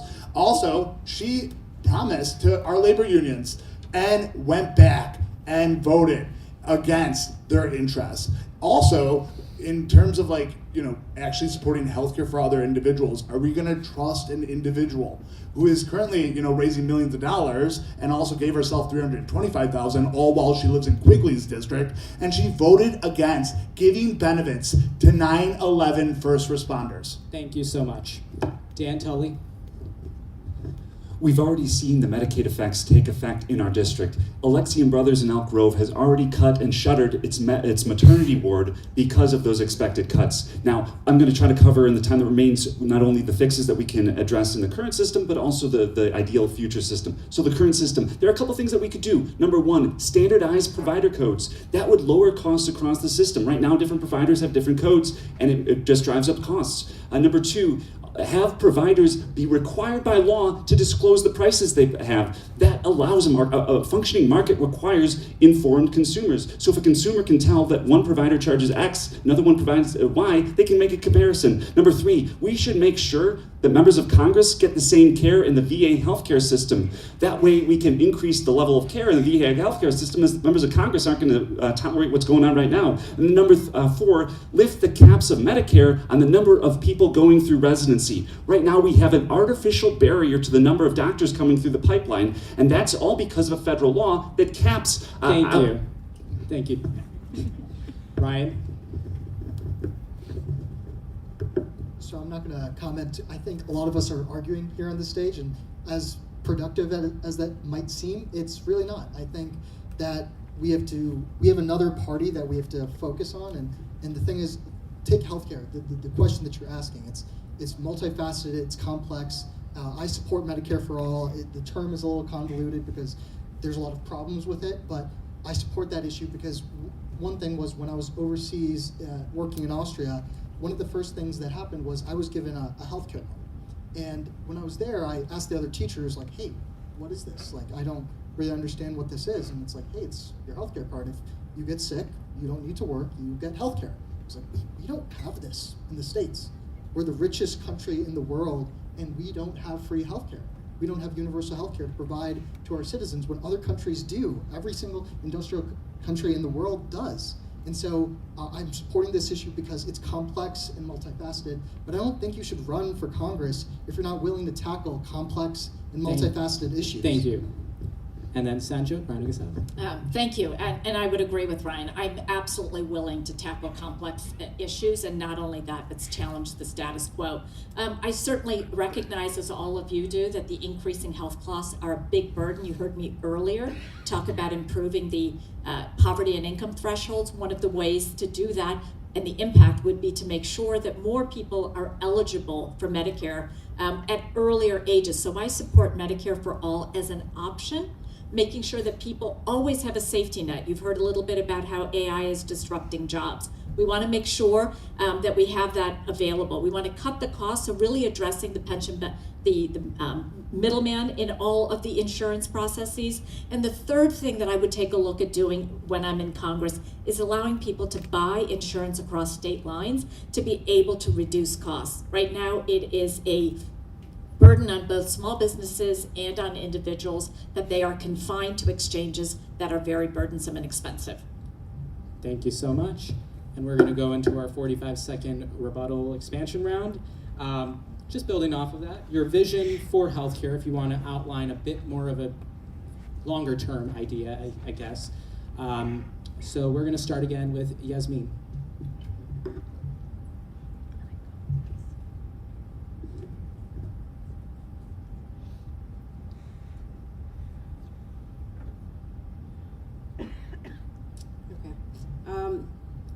Earlier there was some arguing, but I always think that it's important to stand up for yourself when people say things about you that are untrue. But I think it's more important that you have a member of Congress that stands up for you when it matters most.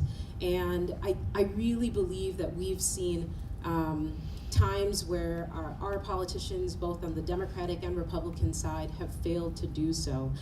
When I think about healthcare, I think about the fact that we are the only industrialized nation in the world that does not have some form of universal healthcare. And that is because some of the members of Congress that talk about reform are also accepting contributions from insurance companies, right? And so I'm one of the few on the stage that is not accepting any corporate PAC dollars. Thank you so much. And I believe that that's important because we need to just not elect a Democrat to We are the going to seat. move on It needs to be our the next right speaker. Democrat. Junaid.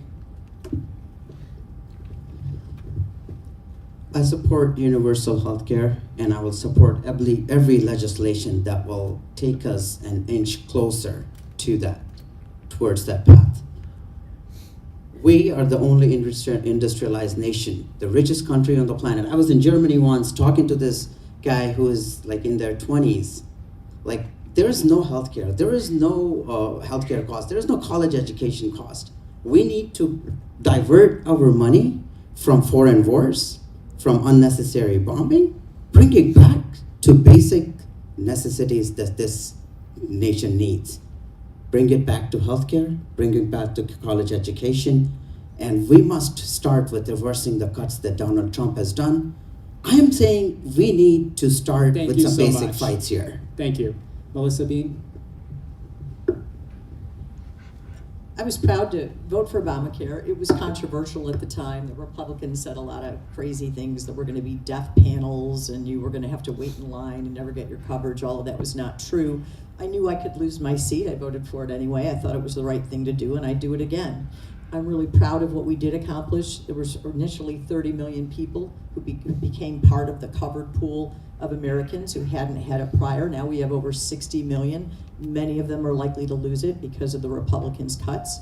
Another thing I was proud of is that the bankruptcies in this country, one of the #1 causes of bankruptcy was because of one healthcare catastrophe, which is a uniquely American phenomenon. After we passed the ACA, those started to drop. You can literally see it go down. Thank you. Until the Republicans got rid of the mandate and young people started to see it go back up. We're going to move on to our next speaker, Kevin Morrison. Honesty is key. Former Congresswoman Melissa Bean is running saying that she lost because she voted for the ACA. There are people in this room today that protested outside of her office because she had to have her feet held to the fire to vote for the Affordable Care Act. I also support Medicare for All, or any pathway to healthcare access that is affordable for all of our residents. I've studied all the programs that exist in Europe. Any one of them would work better than what's happening here. We are predicted within the next 4 years to have 6,500 physician vacancies in the state of Illinois alone. So even if you have healthcare, you might not be able to get a doctor. That means we need to be investing in every single degree in which we're going to have life-saving vacancies predicted in the healthcare realm. Thank you so much. Dan Tully. The fundamental problem in the American healthcare system is that for too many people, your healthcare coverage is dependent on your employment. That leads to there being too many payors in the healthcare system, which disperses negotiation leverage, thereby allowing corporations, whether they be insurance companies, hospital companies, or drug companies, to charge as much as they want. What we need to do is consolidate payor into one single responsible payor. That means the government. I support universal health care coverage and agree that's the direction we need to head. I'm cautious about Medicare for All because in its current formulation, it extends Medicare Advantage programs. Now, some people have good experience with Medicare Advantage disadvantage, others find them predatory, and I want to fix those problems before we expand it out to the entire country. The other thing I don't like about Medicare for All in its current formulation is that it envisions the Secretary of Health and Human Services to be at the top. We don't want RFK to be making decisions for all of us. Thank you. Ryan? When I was at the Department of Justice, I mentioned that we prosecuted school shootings, international terrorist attacks, as well as the January 6th insurrectionists. But we also, the person who shot the CEO of United Healthcare, that also was our office as well. And it was appalling when I was in Washington, seeing the views of everyone about that shooting. Everything that you see on the news, that came straight to my desk. And when I was reading the reports on that shooting, it's wretched. People are angry, and they were also happy that this person was shot, and for good reason. They're justified in their anger because healthcare is so not functioning here in this country. Thank you. Sanja? Thank you. We've heard a lot about healthcare and particularly how it affects Medicare and Medicaid. I'm going to take it a little bit broader and share a little bit about my personal experience, one of the real reasons I'm also running. I took care of my mother. She had a rare form of muscular dystrophy. And I saw firsthand just how hard it is for people to live and age with dignity in their home. We can fix that. We penalize our middle-class families, make just a little too much money, and you don't get any services, you don't get assistance with your medication. We do not need to make people feel that they have to be destitute to get help, to take a shower, to get a meal, to get assistance in their home, to get that additional prep. So I'm really fighting to make sure that everybody who wishes to live and age with dignity in their home will have the resources under Medicare. Thank you. Moving on to our final segment for tonight, it's the direction of the country. A recent poll shows that 76% of Americans believe democracy is under serious threat. Yet at the same time, the Democratic Party's approval rating sits at also just 27%, which is lower than President Trump's. Since the 2024 loss, Democrats have been searching for what went wrong and how to rebuild trust with voters. One strategy seems to be emerging is running candidates who brand themselves as fighters. We saw that play out last November when Abigail Spanberger and Zoran Mamdani, two different ends of the Democratic Party spectrum, won on the same night with very different backgrounds but similar messages. So when Democrats talk about being fighters, and some of you have referred to yourselves as fighters, what does that actually look like? Does that mean impeaching President Trump, confronting him head on, systemic change, or something else entirely? And how do you plan on communicating that in this 2026 campaign? And we're going to start with Junaid Ahmed for this question. We have knocked as a campaign about 16,000 doors so far. I have personally spoken to hundreds of people, and that theme, Ishaan, that you mentioned is very loud and clear. The people of this district wants a fighter to go to DC and represent them. That's the consistent voice. And for you to figure out who is the fighter amongst these 8 good people here, all you got to do is look back a couple of years. When I believed in something, I took on a stance, and I took on an establishment. When people told me I was crazy to take on that fight, but I did. And when the fight ended, we shook hands and we came together to make things happen for the betterment of this country, betterment of this district. And that's the fighter who I am. I am not a career politician. I have taken a public oath to not accept corporate PAC money. I will be beholden to the people of this district. Thank you. Dan? The reason we lost in 2024 is because more people voted for the other side than for our side. It's as simple as that. And how do we win going forward? We get more people to vote our way. Now, how does that happen? Well, we go to them and figure out what happened. It's not too hard to understand, though, that they thought the messaging from the Democratic Party was not focused on them. We, as a Democratic Party, have been focused on a lot of important issues, but those important issues directly impacted the lives of a relatively smaller group of people. And we were neglecting to talk about issues that impacted a broad swath of the population. What we need to do going forward, if we're going to revitalize our party, is talk about when we're campaigning in a general election, things that ways we can improve lives for all Americans, and then we can win. We can get into office and then make policy changes that benefit the smaller groups that need a specific policy changes. That's the recipe for winning. So when I'd hope to earn your vote, I'd like to be able to engage again what I call domestic diplomacy. Go out and take the message to people who voted a different way, but not hold it against them. Extend a hand to welcome them back into the Democratic Party. Thank you. Sanjay? Thank you. As somebody who's actually been doing this for the last 7 or 8 years, focused on flipping red to blue, that means going from Republican to Democratic races in Illinois and around the country, this is an issue that I'm well versed on. Really focusing on how do we build bridges with people who may differ with us on some issues, but really agree with us on the majority. Most Americans want higher wages. They believe in a higher minimum wage. Most Americans want to make sure that we have sensible gun control. Most Americans want healthcare to be affordable and accessible. These are not red or blue issues. And when we start to talk to one another and to focus on shared values, leadership and fighting is really about being responsible, common sense, responsible change.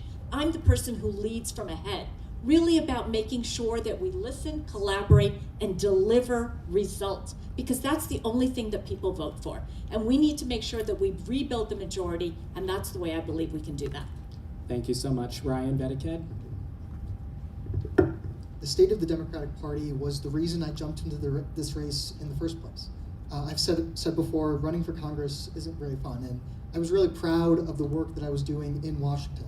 But the reason I chose to resign is because of what I saw here back home in this district, and I saw the folks who are running.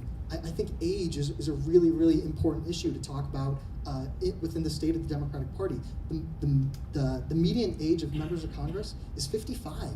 Like, I think that's a problem when most of this country has different, it varies in that age. In 2024, people say that we just lost an election. We lost everything. We lost the popular vote, all 7 swing states, and the presidency. That's not a Democrat. That's a Democratic Party problem. And so I think we really need to address it and try to figure out how to talk to people and figure out what went wrong in that election. Take the economy, for instance. Thank you. Thank you. I'll talk about that later. Melissa Bean. I think there's too much talk about fighting in politics.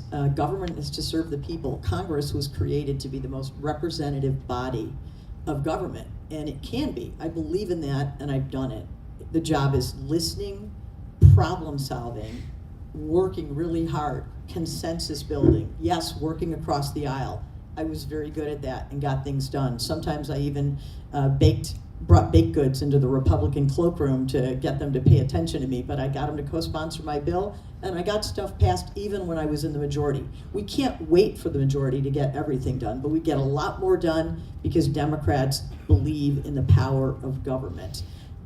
So I'm a workhorse, not a show horse, so I don't agree with politicians who promise things they know they can't deliver or are constantly fist waving about I'm gonna fight, but they don't have any real solutions.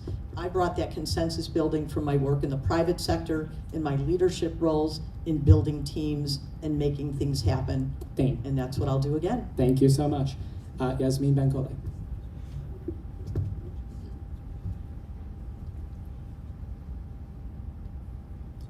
There has been a lot of talk about being a fighter, and it is literally because the country is on fire right now. And so I strongly disagree with the fact that was mentioned before, that we don't need fighting right now. We do need a fighter, but we also need a fighter that knows how to deliver and has a proven track record of getting things done. Just in my local capacity, I currently serve with the Republican mayor. And I've done that for the past 5 years, and I've still been able to get ordinances passed. There are many things that we don't agree on, but we have still been able to work together for the good of the people. I've also been able to help craft legislation, the Postal Police Reform Act, the Social Security Fairness Act that passed last year. Behind the scenes, many of us in Senator Durbin's office were able to make sure that he was on board for that, and that impacted and benefited our teachers, our firefighters, our police, many people in this room. And so we can't just talk about Thank you. fighting, we also need to deliver. Thank you so much. Kevin Morrison. You know, the fact is, we need a new generation of leadership in Congress. I'm 35 years old, I'm a millennial, I grew up in the 8th Congressional District, and I have been dedicated my entire life to these communities. When I ran in 2018, I knocked 46,000 doors. I ended that campaign with 3 herniated discs. I consistently want to show up and hear from my constituents to hear what issues are important to them. And why are the Democratic Party failing right now? We have a messaging problem. Too many of our elected officials are beholden to wealthy interests and their donors, and not to the constituents they were elected to represent. That's what I am committing to you. You send me to Congress, I'm gonna continue to show up at rallies, protests, forums, and I'm gonna hold regular town halls, and I'm gonna make sure that I have a state-of-the-art constituent services operation in my office, like I do as a county commissioner, to make sure that when you have questions or need assistance, you actually get a response. Thank you so much. And then going into our rebuttal round, we are going to start with Junaid Ahmed. Problem solving, one of the qualities of a congressman that was brought up earlier. I'm proud to say that my job is problem solving. I am paid to solve business problems and give solutions. I'm temporarily brought on to different companies and I solve the problem, and that's what pays the bills for my daily bread and butter. I'm proud to have that quality. But on top of that, I am the guy who has been on the streets of Schaumburg, on the streets of Elgin, and I'm the guy who will take that voice of everybody who is sitting in this room, everybody who is watching online, everybody who wants something good for this country, who wants to see sanity back. That fighter, I will be that. I'll take your voices from the streets of Elgin, streets of Schaumburg, to the halls of Congress. Thank you. All right, Dan Tully. Well, one last note I would say about fighting is I would interpret fighting as zealous advocacy, and that's something that I can provide as an attorney, but really want to zoom out and see, looking at the conditions in which we find ourselves being driven to fight. We are in a hyper-partisan environment, partly because we have very gerrymandered districts all across this country. What we need is to have a nationwide compact of all states to say that there will be independent redistricting commissions after this next census, so the 32 election will have districts that are drawn regardless of whether right now in our current system, our politicians choose which voters they want, not the other way around. We need to flip that back so that the districts are more competitive, which means that the people will be more vulnerable to being ousted out of in the next election if they're not responsive to their constituents. I think overall that would change the structural framework of our democracy to make sure that we don't need term limits if we have actual competitive elections every 2 years. Thank you. Sanjot. Thank you. I think one of the first steps to actually being able to rebuild trust is to deliver for everybody, not just the folks who vote for you, but for everyone in the district. Something that I'm hearing when I'm out talking to people is they really appreciate that I'm a small business owner. I'm willing to think outside the box, and in fact, my company was recognized by Fast Company as one of the most innovative. I've already received that acknowledgement of that willingness to challenge the status quo. My ability to be effective, I'm endorsed by Aspire, which are all of the Asians in Congress, and endorsed by Vote Common Good, because it's about doing what's right, country over party, and country over everything else. As a military mom, I really want to make sure that we are doing right by our military families and everybody in our community. People appreciate that I'm a mom, caregiver, small business owner with federal experience, and they know that I'm very focused on listening, collaborating, and delivering solutions, short, medium, and long term. In fact, I give my cell phone to everybody, so feel free to grab a card. Ryan. Thank you. So you're hearing a lot of folks talk about endorsements. I'm endorsed by this person, I'm endorsed by this person. Well, I think that's part of the problem. I think when this notion of endorsements is just one politician handing the torch to another politician, and it just continues this perpetual cycle of the same types of folks getting into office. I think we just need a clean slate. I think we need just someone who knows policy issues and is willing to fight for them. I've mentioned my work at the DOJ. When we were working on the January 6th insurrectionists, when we were working on those prosecutions, when the new administration came in, Pam Bondi, she walked into the office, she shook my hand, and then fired my boss. That was largely the reason I resigned from that position, because I disagreed with what this administration was doing. I'm the only one at this stage that has experience prosecuting these folks, and I'm willing to take that to Congress. Thank you, Ryan. Melissa Bean. Well, since you mentioned endorsements, I am proud of the fact that Nancy Pelosi has endorsed me, Steny Hoyer, Tammy Duckworth, Bill Foster, Brad Schneider, Steny Hoyer, Debbie Wasserman Schultz, and others. And I don't think it's because we were friends. We worked together. And Nancy does not get involved in all the races. She got involved because she thought I was the right person to come back, and she was proud of the work that we did together, and she knew she could count on me. So I will mention that. Also proud to get Chicago Firefighters Union and elect Democratic women, and more union endorsements to come. Thank you so much. Yasmin Bankole.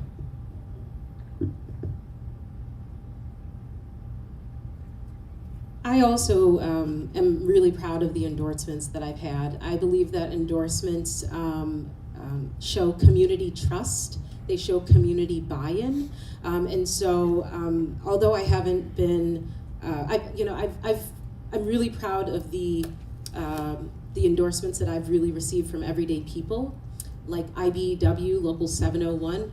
They represent electricians. NALC, the Letter Carriers Union, they represent letter carriers. I received the statewide endorsement for the firefighters, so electricians, firefighters, letter carriers, everyday people. I am so proud of that, because that is who I have dedicated this race to, is the middle class. I also just want to briefly state that when Thank you. Thank you. Your time has elapsed. Okay. Kevin Morrison. Well, I am proud of my endorsements as well. I think out of all the open congressional races in the state of Illinois, I have earned the most. I have over 180 endorsements, including Congresspeople Eric Sorensen and Mike Quigley here in Illinois. I'm proud to be endorsed by Equality PAC and most of the mayors in the 8th Congressional District. And they've endorsed me because they say that out of all the candidates on this stage, I'm the only one they're certain that if I miss the call, they're guaranteed a call back. There are also people in this room who are not endorsing me because they're worried about the self-funders and multimillionaires on this stage as well. Melissa Bean gave herself $325,000. Dan Tully gave himself $500,000. Sure, that would be nice and swell if I could do that. And Junaid has a lot of wealthy friends. It should be about that. It should be about the grassroots. Thank you, Kevin. Your time has elapsed. All right, candidates, this has been a marathon, and we are going to close this show with concluding statements. You will have a whopping 75 seconds for this one, guys. All right. Starting us off for our closing statements, we have Melissa Bean. Thank you. You've done a great job.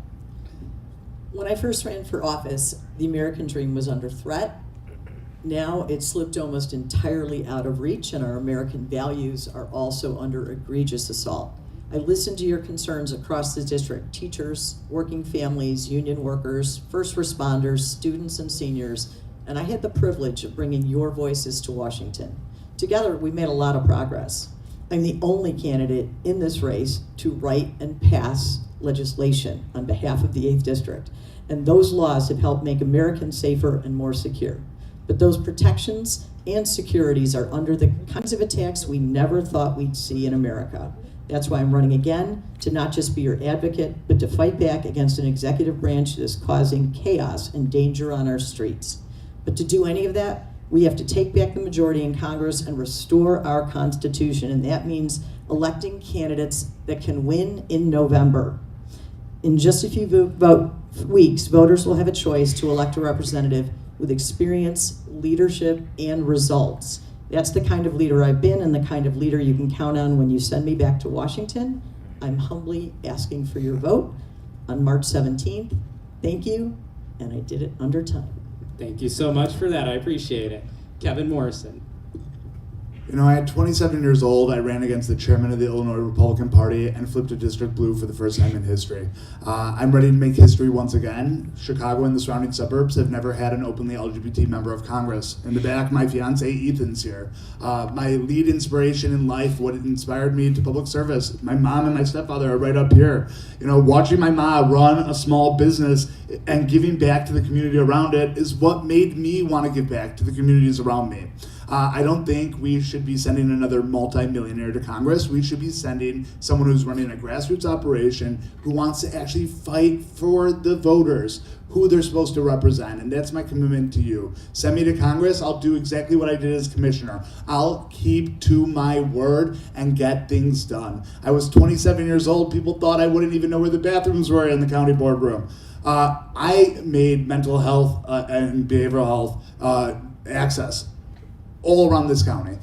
We are making it easier for small businesses to open. I made reproductive health care and gender identity protected classes for 5.2 million people. These are issues that our voters want to see fought for and made national, and I want to do that work for you. I'm running a grassroots campaign. It's predominantly small dollars. Join me at Kevin Morrison for Congress.com. Thank you so much. Thank you. Ryan Vedikat. So when you think about this race, I want you to think about two things. The symbol of what we send to Washington and how this person is going to run their office. I'm sitting on the stage with politicians, and they're going to run this office like a politician. I'm sitting on the stage with business leaders, businessmen, and they're going to run their office like a business. And then you have me, this 24-year-old counterterrorism analyst trying this thing. And I think that I would run my office. Sure, it's going to be a little chaotic, a little messy, but it's going to be full of dynamic policy solutions and young people running around trying to make your life better. I'm the 24-year-old who graduated college in 2 years in the middle of a pandemic, the 24-year-old who went overseas as a Fulbright scholar, the 24-year-old who got a graduate degree from the University of Chicago, and the 24-year-old who stopped terrorist attacks at the DOJ. If I've done all of this at the age of 24, imagine what I'll continue to do for you in Congress. People have been arguing about endorsements. The only endorsement that I have is you and the community that raised me, the community that taught me that I can do anything and I can do it for you. So thank you, and visit me at ryanforillinois.com. I really hope to earn your vote in March. Thank you so much. Yasmin Bankole.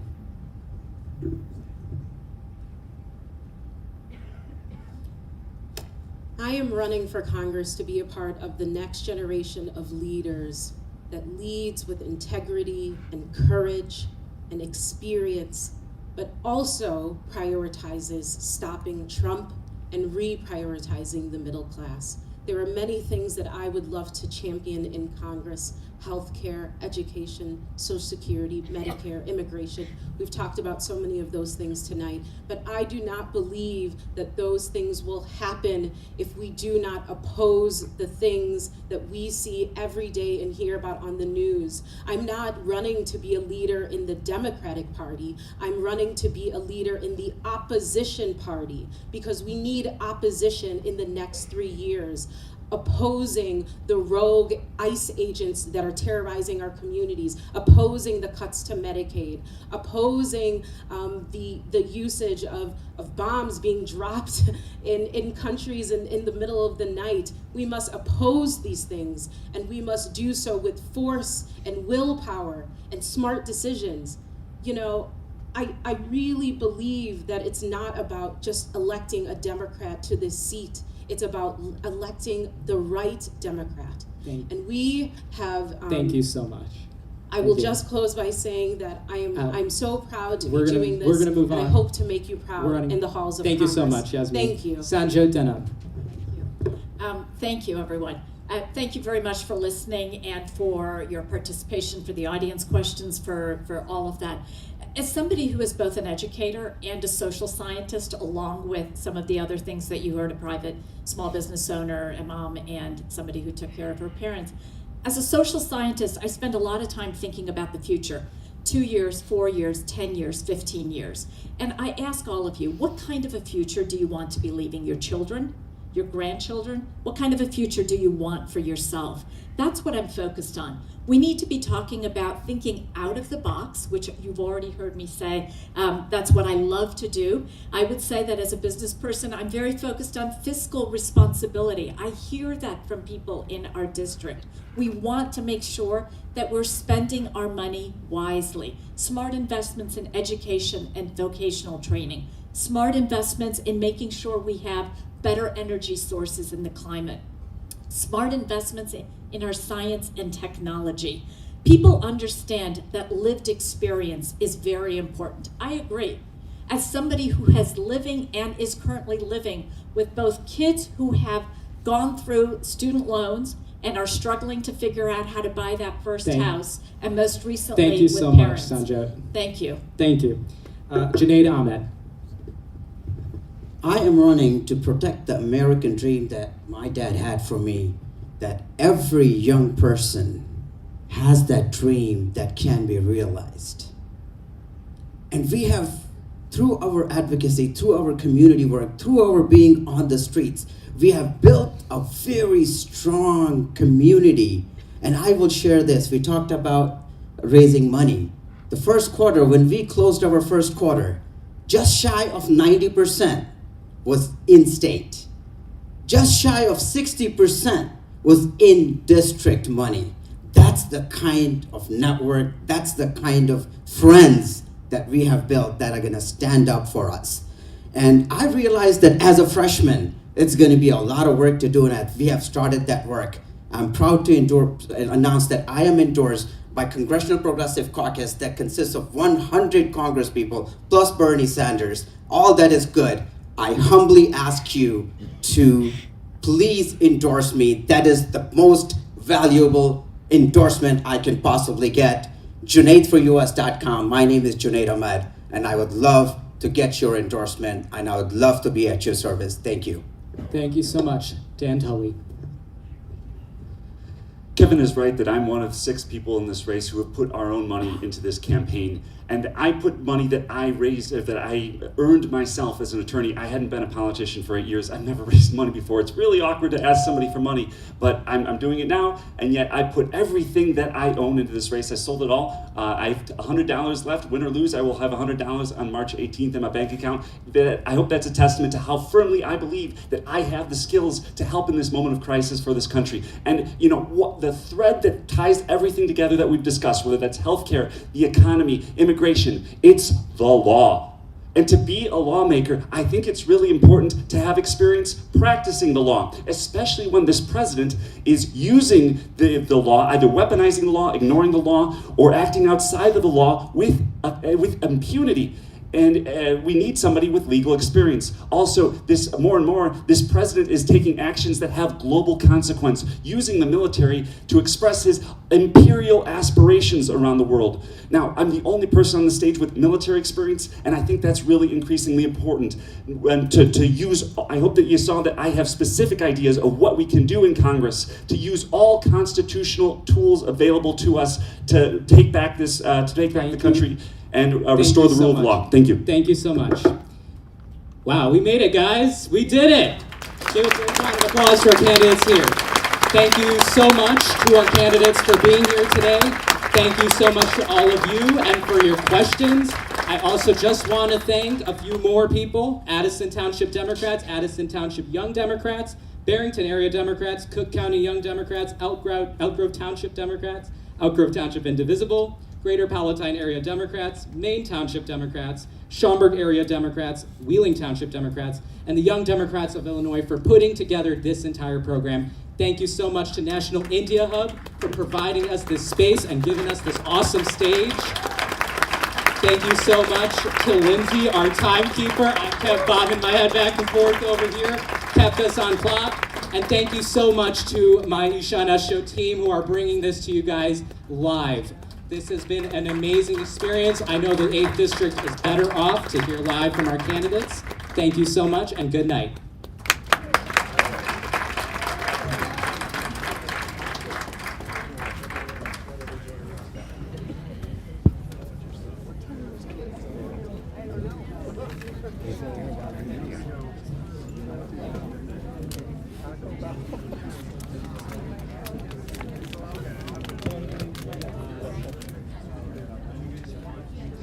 Oh, you want to grab it now? Now he was with Alan. Well, maybe we'll find out something. Yes. Oh, we need to hurry up. It's called Cave. Actually, my show was hosting this, and but they called the groups I'm listening. Thank you so much. Cave. Midnight. Oh, we're good. Let's go. Let's do it. Yeah.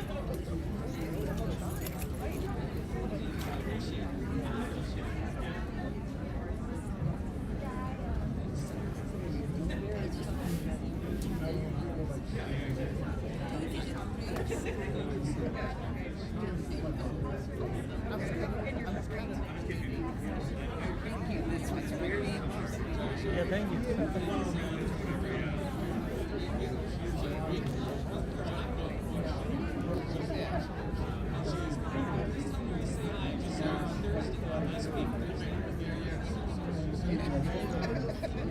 Yeah. They actually have the time to explain things. Candidates for the 8th District, if you guys could, we apologize if you could come on back so we could get a group photo. We forgot to get that at the end. So candidates who are on stage, if you could come on back so we can get a group photo before you all leave. Thank you so much.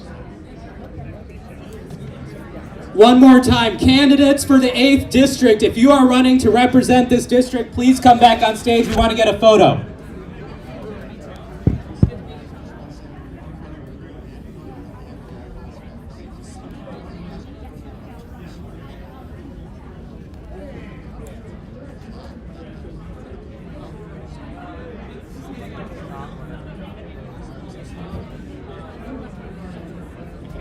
And a special thank you to Rupesh Brahmbhatt for supporting us with our audio today. If you are watching this live, we are making sure you can hear us. Thank you so much.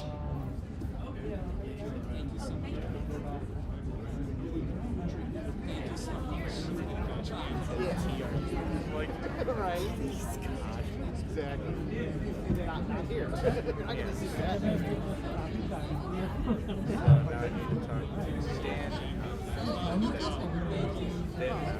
Mike on રાખો right એટલે ગમે તે Mike આનું માઇકનું sound કેવો રીતે I really liked it. I really liked it. I feel well informed now. And most like candidates you could definitely agree with. General consensus that Melissa Bean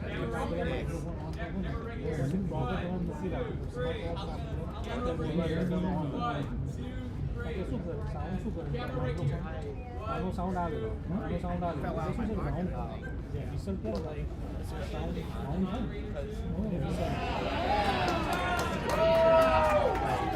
ideals of like having the American dream, going to America for a dream. આનું પાછું તમે જે live કર્યું એ direct cable નાખી નહીં કર્યું અહીંથી સ્પીકરમાં જે હા જે હોય સ્પીકરમાંથી આવે હા ડાયરેક્ટ કનેક્ટ નથી કર્યું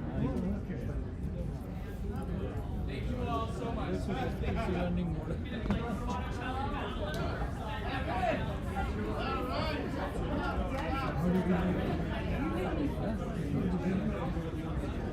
લોકોના પાડો નહીં મને તમારું